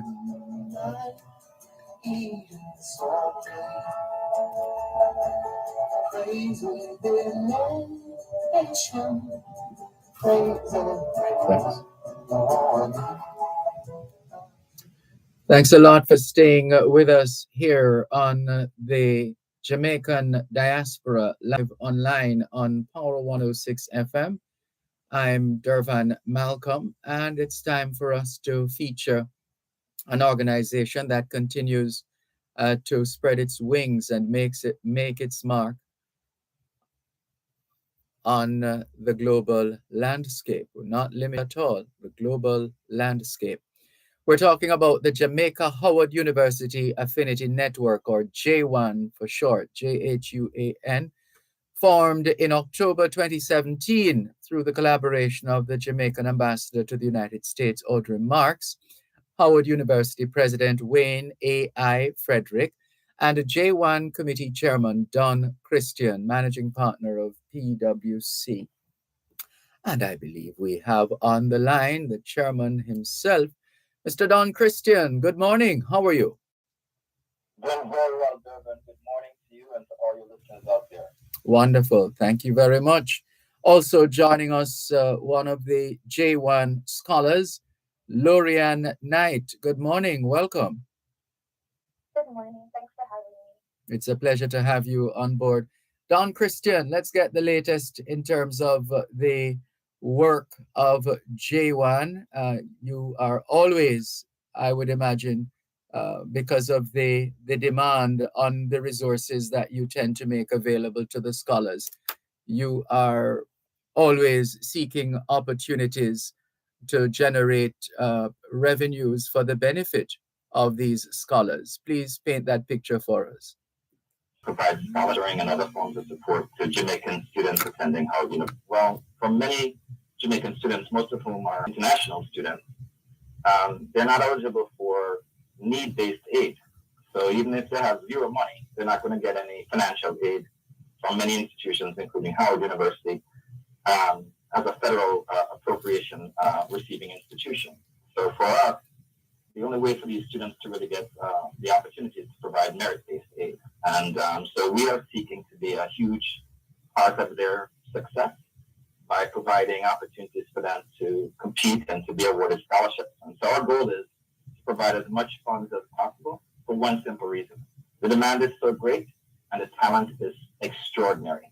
And these young students have demonstrated to us that not only are they contributing to Howard University while they're there, that they're going on to do even bigger things as they matriculate into other graduate school education opportunities as well as full-time opportunities as well. Mm-hmm. And thank you very much for that background. Hold it right as we hear. We're here at Howard, and so that was like a program that I really wanted to be a part of, and I applied and I became a part of it. Mm-hmm. Why did you choose Howard University? I chose Howard simply because there's a very strong Caribbean community here. I really feel like this is my home away from home, and I say it every day that I meet a new Jamaican every single day for so many of us here. So that's one of the main reasons why I chose Howard. And how do you plan to apply your talents, your skills, your know-how in impacting your world? Okay. So first of all, I'm an aspiring athlete. So I'm actually a mathematics major, and I know currently Jamaica doesn't have all the archery, so I'd like to bring that back to Jamaica. And I'm also the president of the Rotaract Club of Howard University. So community service is something that I'm really passionate about. I'm always passionate about giving back to my community. So that's something that I want to continue in the future and just bring that back to Jamaica, give back to Jamaica and the world at large. All right. And for you now, Don Christian, clearly, my impression is that the potential scholars are constantly knocking at the door, and therefore the need is quite palpable. With their impact, these students are also interviewed by J1 executives and volunteers to validate that they're the right people for these deserved scholarships. And we were fortunate that we were able to award 20 scholarships this past year. So we're going to be honoring and recognizing these students in an upcoming event here on September 16th. But what we've also recognized, Dervan, is that we only awarded 20 of the 140. And quite frankly, it could have been very easy for us to award another 30 or 40 scholarships. And that's the demand. So if we're offering 20 people, clearly there's 3 times as many of those students that deserve and need this opportunity. So it's a very, very competitive process. We've added the interview and the essay to add dimensionality and to get to know our students better, because it's not just about providing a scholarship, it's really an experience and a community.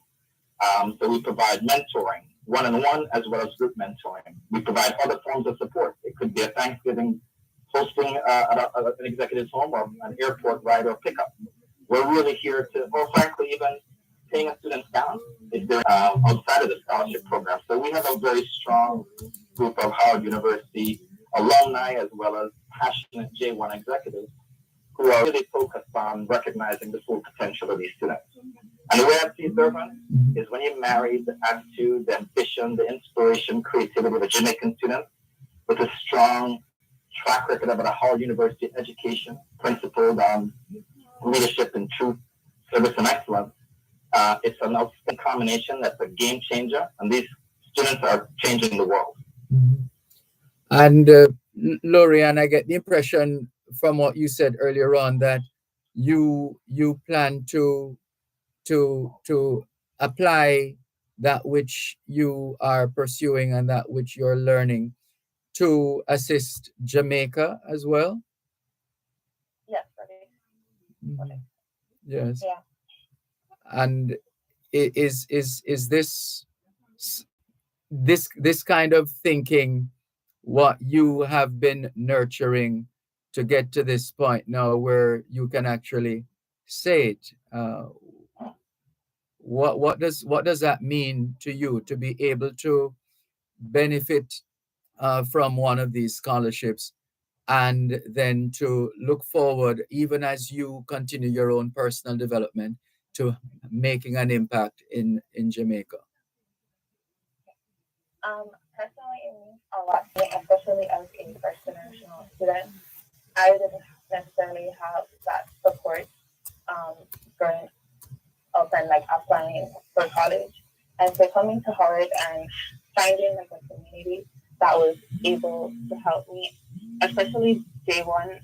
I'm a 2-time awardee for J1, and they didn't only help me with my tuition, but as Mr. Christie said, we also have a mentorship program. So my mentor personally helped me to secure several internship offers and helped me to pass my first actuarial exam. So the support here is really strong, and having this support, and knowing what it feels like to have this support. This is something like going forward, I want to be able to just give that back to others. Mhm. Absolutely. We have no doubt that you will.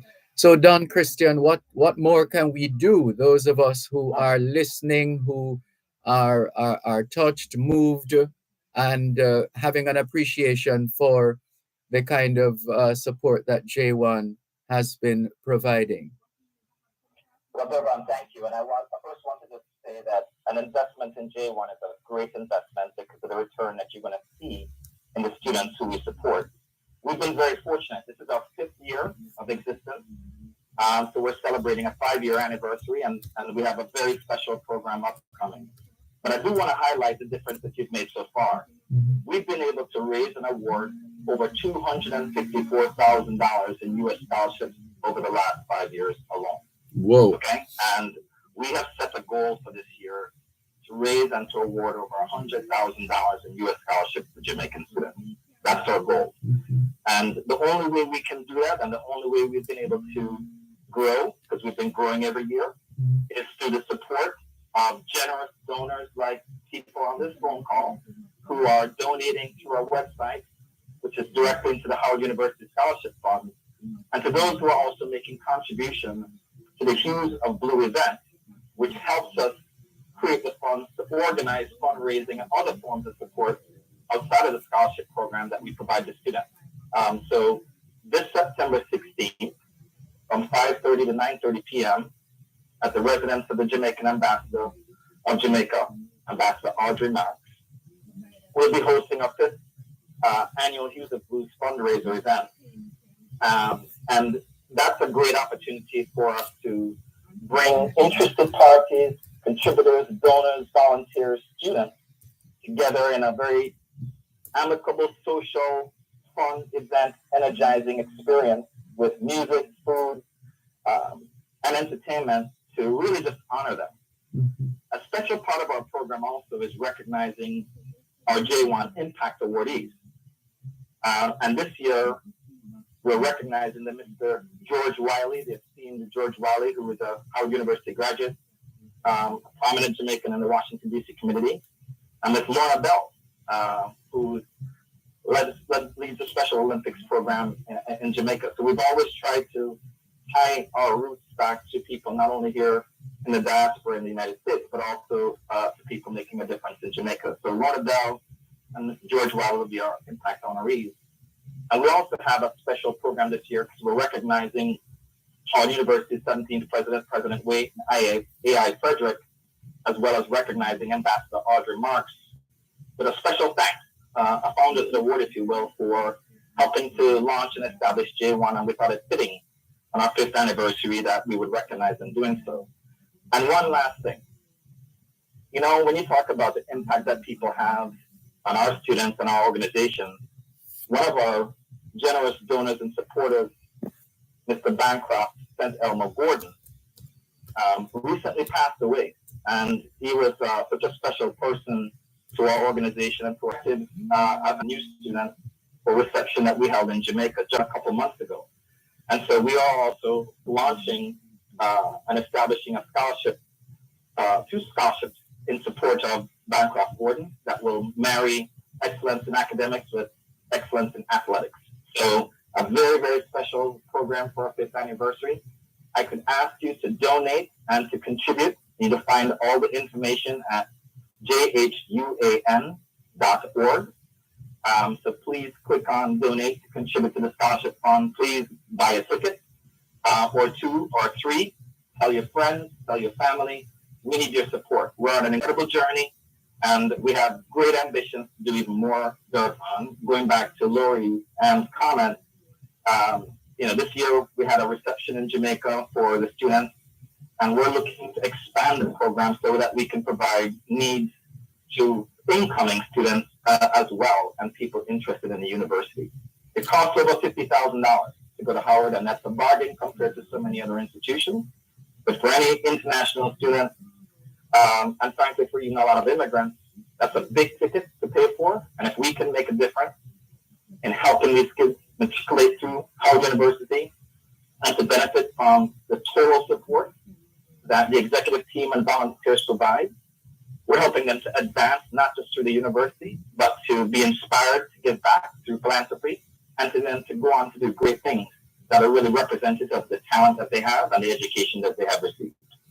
Well, your enthusiasm is quite infectious, Mr. Chairman. Thank you so much for the work that you continue to do for these very, very gifted and talented young people. Well done in that regard. And perhaps as we wrap, Lorian, you might want to say a word or two in gratitude to J1 for the support. Yes, I just want to thank the organization and all those who donate. The committee at Dervan, they're extremely determined and they work day and night to not only ensure that we don't have to worry about tuition, but we also have like access to all the necessary resources that we need. And they also feed us really good food. So, thank you.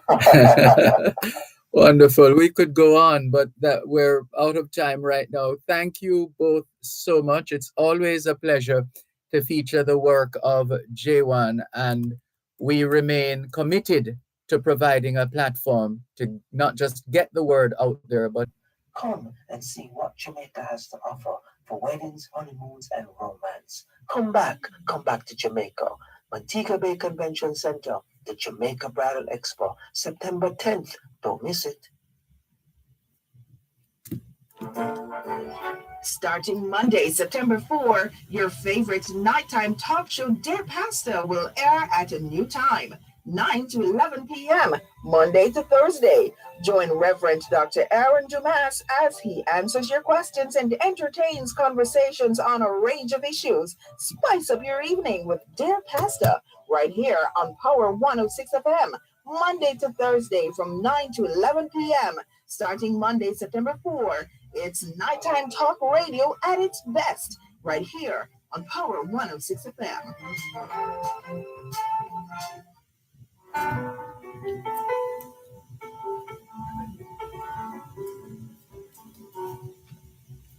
Mine is the sun. thanks a lot. To the world, I thought that us as a people weren't being treated fairly. So I've always wanted to make some type of difference on that. So I started a community organizing, it's called community mentorship program, helping people with job opportunities, even community cleanups. I started that at a very young age, at 17 years old. And I've just been working towards it. My end goal is to make an impact on people in the world, starting from the community and then on a global aspect. So I am doing that right now, but I'm also watching that main mission unfold in front of me. And it's been very exciting. Do you recall where you were and what you were doing when you encountered Peter Gracie and who I don't know the extent to which you needed convincing to be a part of the Jamaica Diaspora Council. Give us that backstory, please. Yeah, sure. So I met Peter Gracie, believe it or not, actually virtually.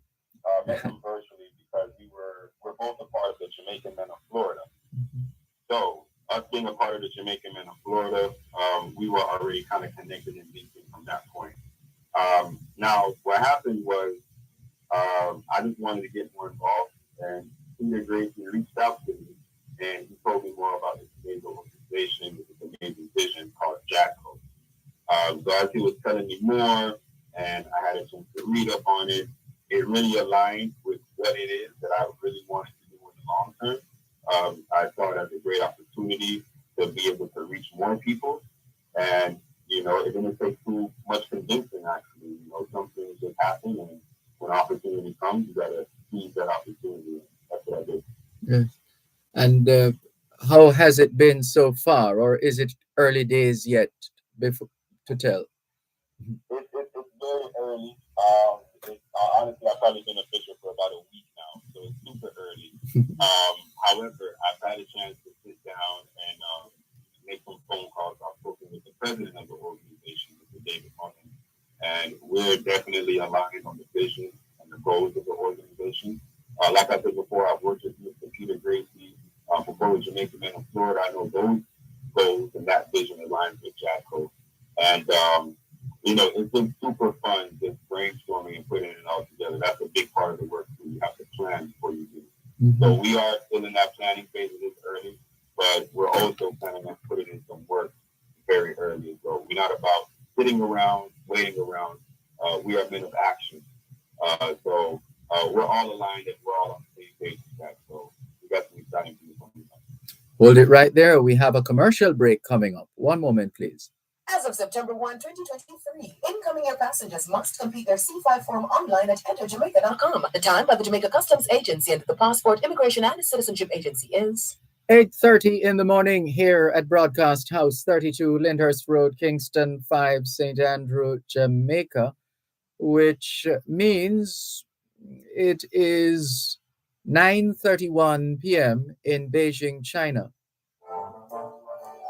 Starting Monday, September 4, your favorite nighttime talk show, Dear Pastor, will air at a new time, 9 to 11 p.m., Monday to Thursday. Join Reverend Dr. Aaron Dumas as he answers your questions and entertains conversations on a range of issues. Spice up your evening with Dear Pastor right here on Power 106 FM, Monday to Thursday from 9 to 11 p.m. Starting Monday, September 4, it's nighttime talk radio at its best right here on Power 106 FM.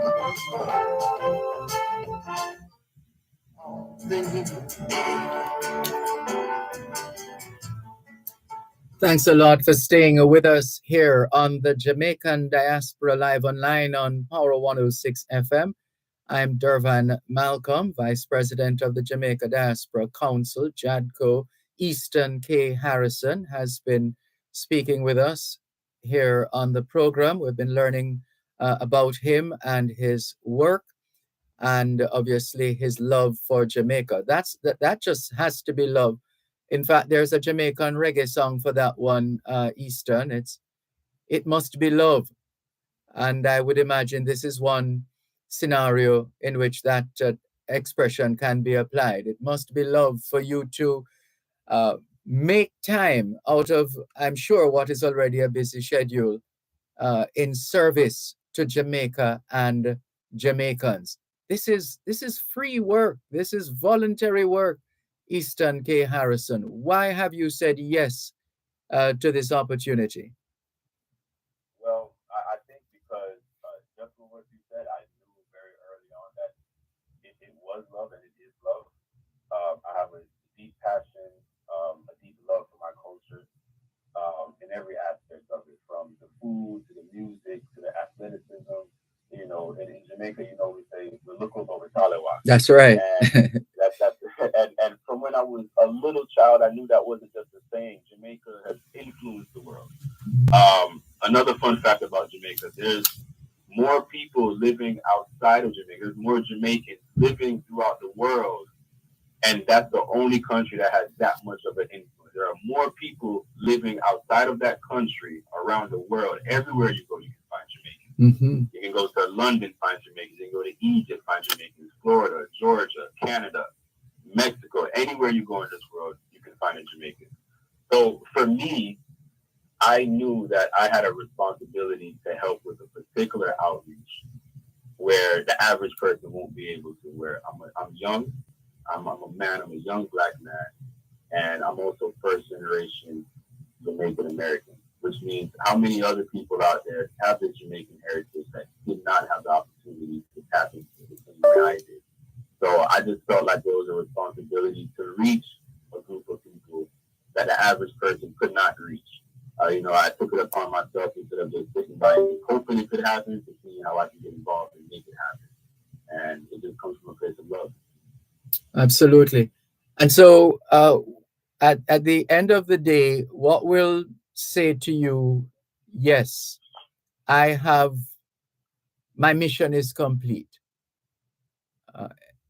especially from where you sit as the Jamaica Diaspora Council Vice President?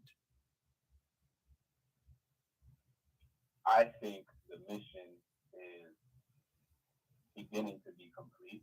I think there's so much work to be done. And, we all can have a vision, we all can have a dream, but it's really, the magic happens in the action. Mm-hmm. So, like everything else I'm a part of, as exciting as it sounds, I'm always anticipating a challenge. I'm always anticipating certain obstacles. But I definitely see green pastures with what we're doing here at JADCO. And, we're looking for an accomplished mission with our goals and agenda. And how can Jamaicans and friends of Jamaica and everybody else follow the work of JADCO? Is there a platform that they could go on?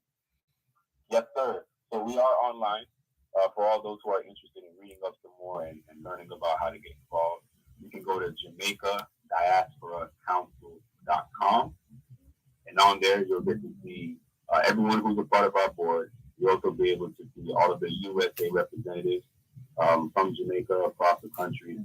And also we have plenty of initiatives we have going on, such as think tanks. We have a directory. There's resources online. And you also get to see the 2030 vision, which outlines our long-term strategic development plan by 2030.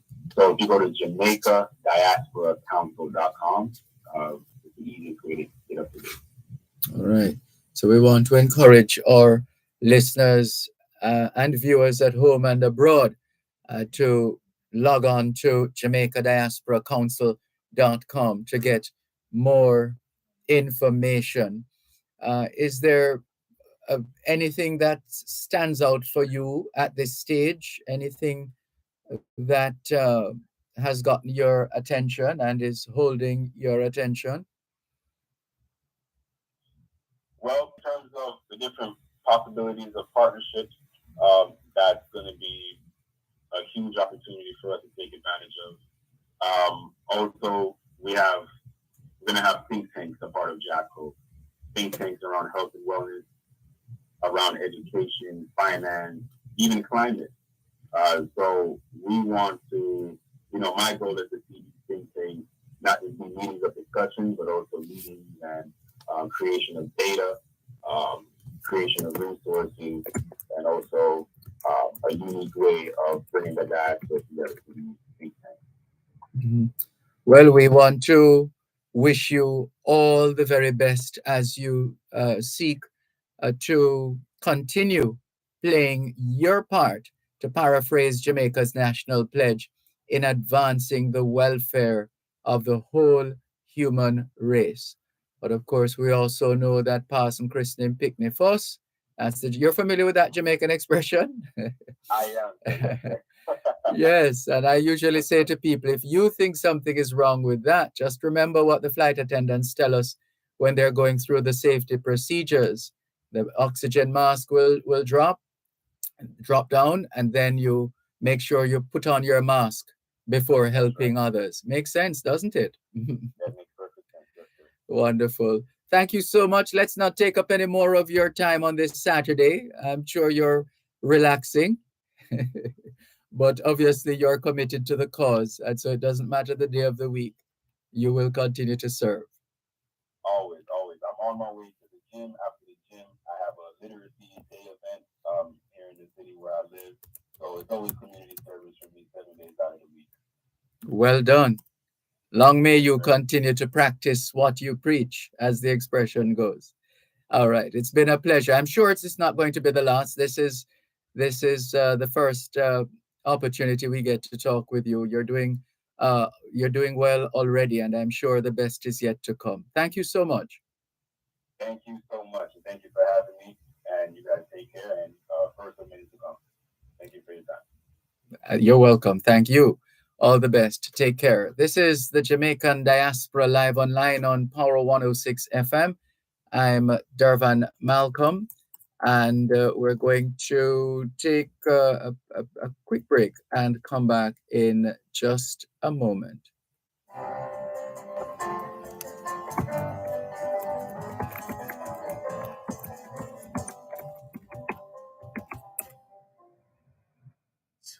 Rains you fall, some from heaven, like the first dew fall on the first draft. Thanks a lot for staying with us here on the Jamaican Diaspora Live Online on Power 106 FM. I'm Dervan Malcolm, and at this time we are going to welcome a gentleman in a couple of capacities. Well, I might get into trouble trying to fit all the hats, but he professionally is Chief Executive Officer at Dr. T International Food Safety Consulting Services.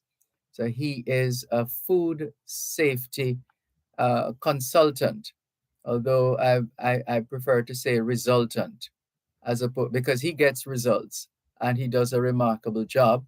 And he has been long involved in diaspora matters, serving in various capacities as well. He is Dr. Sylvanus Thompson. Good morning to you, Dr. Thompson. How are you? Good morning, everyone, and thanks for having me on your program. It's always a pleasure being on your program, and especially to listen to the hearty welcome that you always provide. We're happy. It's the least we can do. After all, you have given and continue to give so much in terms of voluntary services. You deserve a lot more. And so we wanted to get an update for you because you've been asking us by virtue of the publication out of the Jamaican missions in Toronto, Canada. In terms of the area, the events, the upcoming events, and you sent out well, that went out pretty early just to notify all of us to save the date, this Saturday, the 23rd of September 2023, because that is the day as far as the Global Jamaica Diaspora Council Canada is concerned. That's the conference that is coming up, right, Dr. Thompson? That is correct, Dervan. Again, thanks for the opportunity to talk about this conference. You're always providing opportunities, not just for us in Canada, for members in the diaspora to talk about the events of importance. So you're correct, and as you are quite aware, the engagement with Jamaicans abroad is an essential priority of the government of Jamaica. And one of the mechanisms we achieve it is the establishing of Global Jamaica Diaspora Council and Youth Council. Mm-hmm. And the council has responsibility to network with the community and identify concerns and issues that they would want discussed. And so the Global Jamaica Diaspora Council members in Canada, we are partnering with the High Commissioner and the Consul General of Jamaica in Toronto and other key stakeholders in hosting a regional diaspora conference in Canada on September 23rd, like you also rightly said.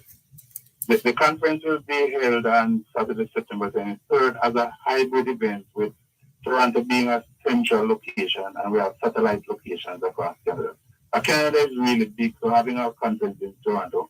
Toronto is the capital of Ontario, not necessarily the capital of Canada. So we want to ensure that persons right across Canada are able to participate in the conference. So we'll be having hybrid locations in Montreal, in Ottawa, Calgary, and Vancouver. So from these satellite locations, persons can actually participate in the conference. So that's really it. It's a hybrid format with a central location, like I said, in Toronto, and hybrid location right across Canada. And aside from the satellite locations, persons right across Canada and globally, they will be able to log on to the live streaming of the conference. Yes.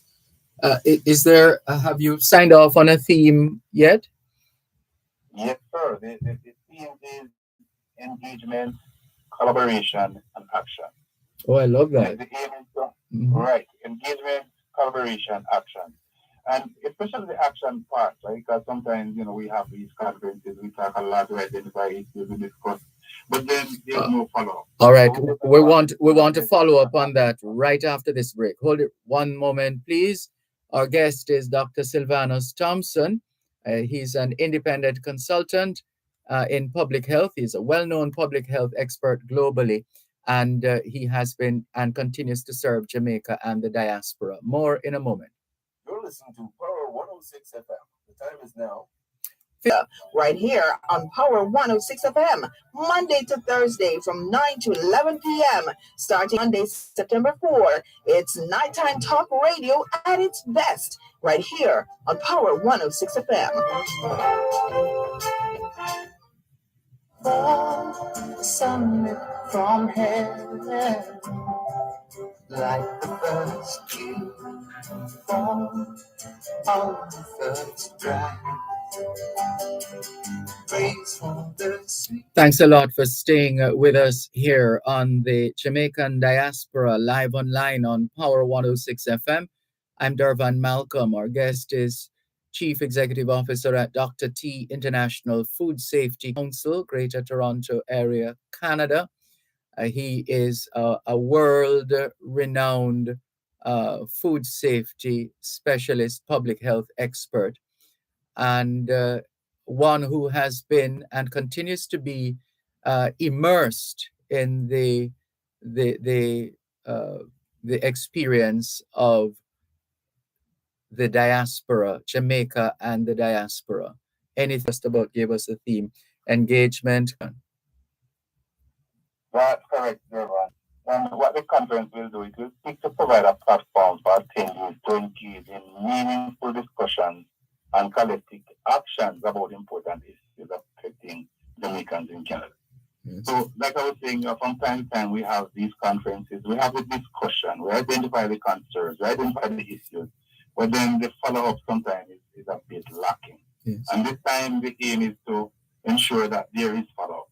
And what we'll do, we'll try to develop an action plan. So these were the major issues, these are the concerns, what are the priorities, what can we work on with specific time frames. So we'll be having, panel discussions, we're having presentations. The keynote presentation by Minister Arlanda Turlam, Minister who is responsible for the diaspora, and also participating with the Minister of Tourism, the Honorable Ed Bartlett. We have a fireside discussion that will be looking at the future of tourism, but like sustainability across Canada as widely as we could. And this was meant to identify from the community what are the issues that they want to discuss. So the issues to be discussed were not something that were identified by the committee itself. This was something that the community set out. And the issues coming out of that included healthcare, education, crime, investing in Jamaica, access and discrimination, and limited access to services. So these are the points, and these are the issues that will be discussed. These are the concerns that the community says to us that they want to be discussed. Yes. And coming out of that, like we said, we want to have some action, develop an action plan with some specific time frame to act on it. Mm-hmm. And what are your are you able to say what are some of the or who are some of the key stakeholders that you're looking to engage or involved in the process? We're currently still working on the program agenda. Mm-hmm. So, we have persons like in healthcare, we have persons like Dr. Hopton Allen. Yeah. In education, we're targeting persons like Dr. Dervan, and is actually the Global Jamaican Diaspora Council member with responsibility for work time. So these are the persons, we're looking at key stakeholders within the community with expertise in the specific areas. And partnerships are important in more ways than one. And with all the love in the world, it still takes cash to care. As for and through sponsorship and through support, what we're currently having, with Power 106 are giving us the opportunity to talk about a conference that persons will know. So we actually have a sponsorship package that we send out, and the response so far is relatively good. It's really good. As a matter of fact, we're very confident that we'll reach our target. So we have sponsorship packages that we're sent out. Persons can donate either care or kind services, and we're getting a very, very good response so far. And one of the benefits from the sponsors is what we'll be having what we'll call a marketplace, where the sponsors, they will have an opportunity to promote their goods and services and even sell, goods or services.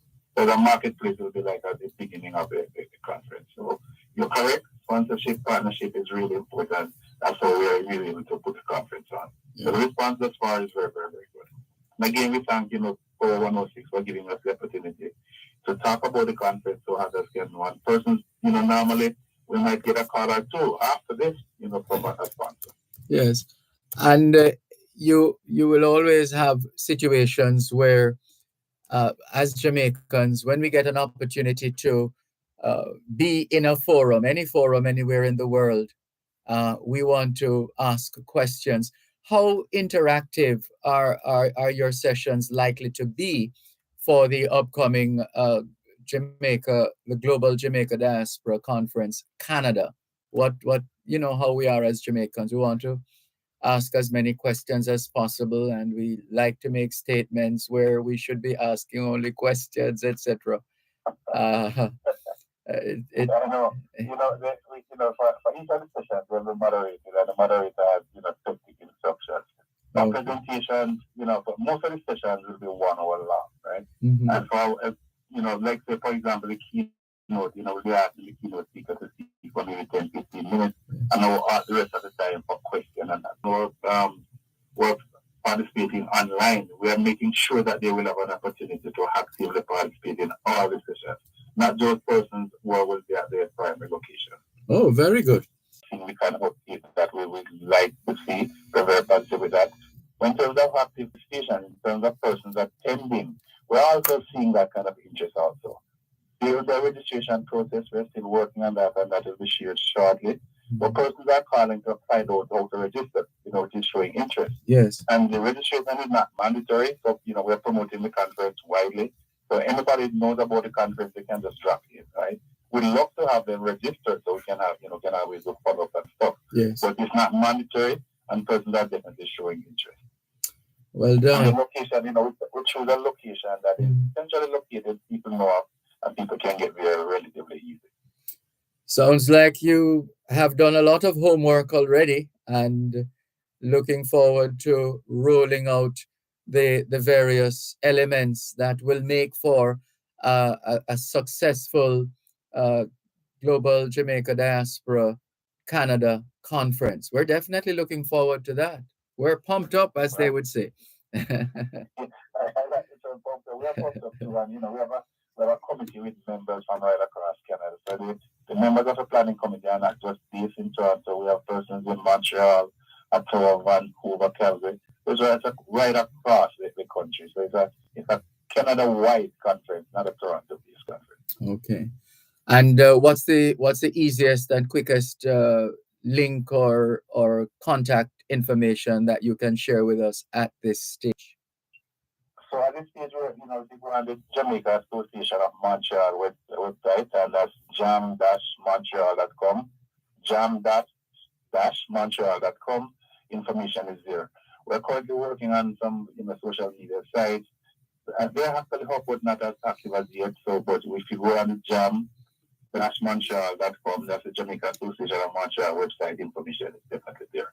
More information will be coming out about all other social media platforms soon.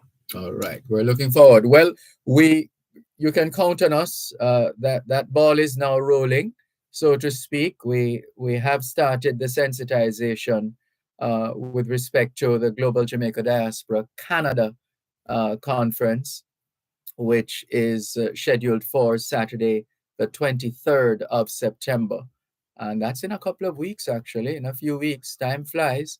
So let's continue to thank you so much, Dr. Thompson. All the very best, and we'll definitely be in touch.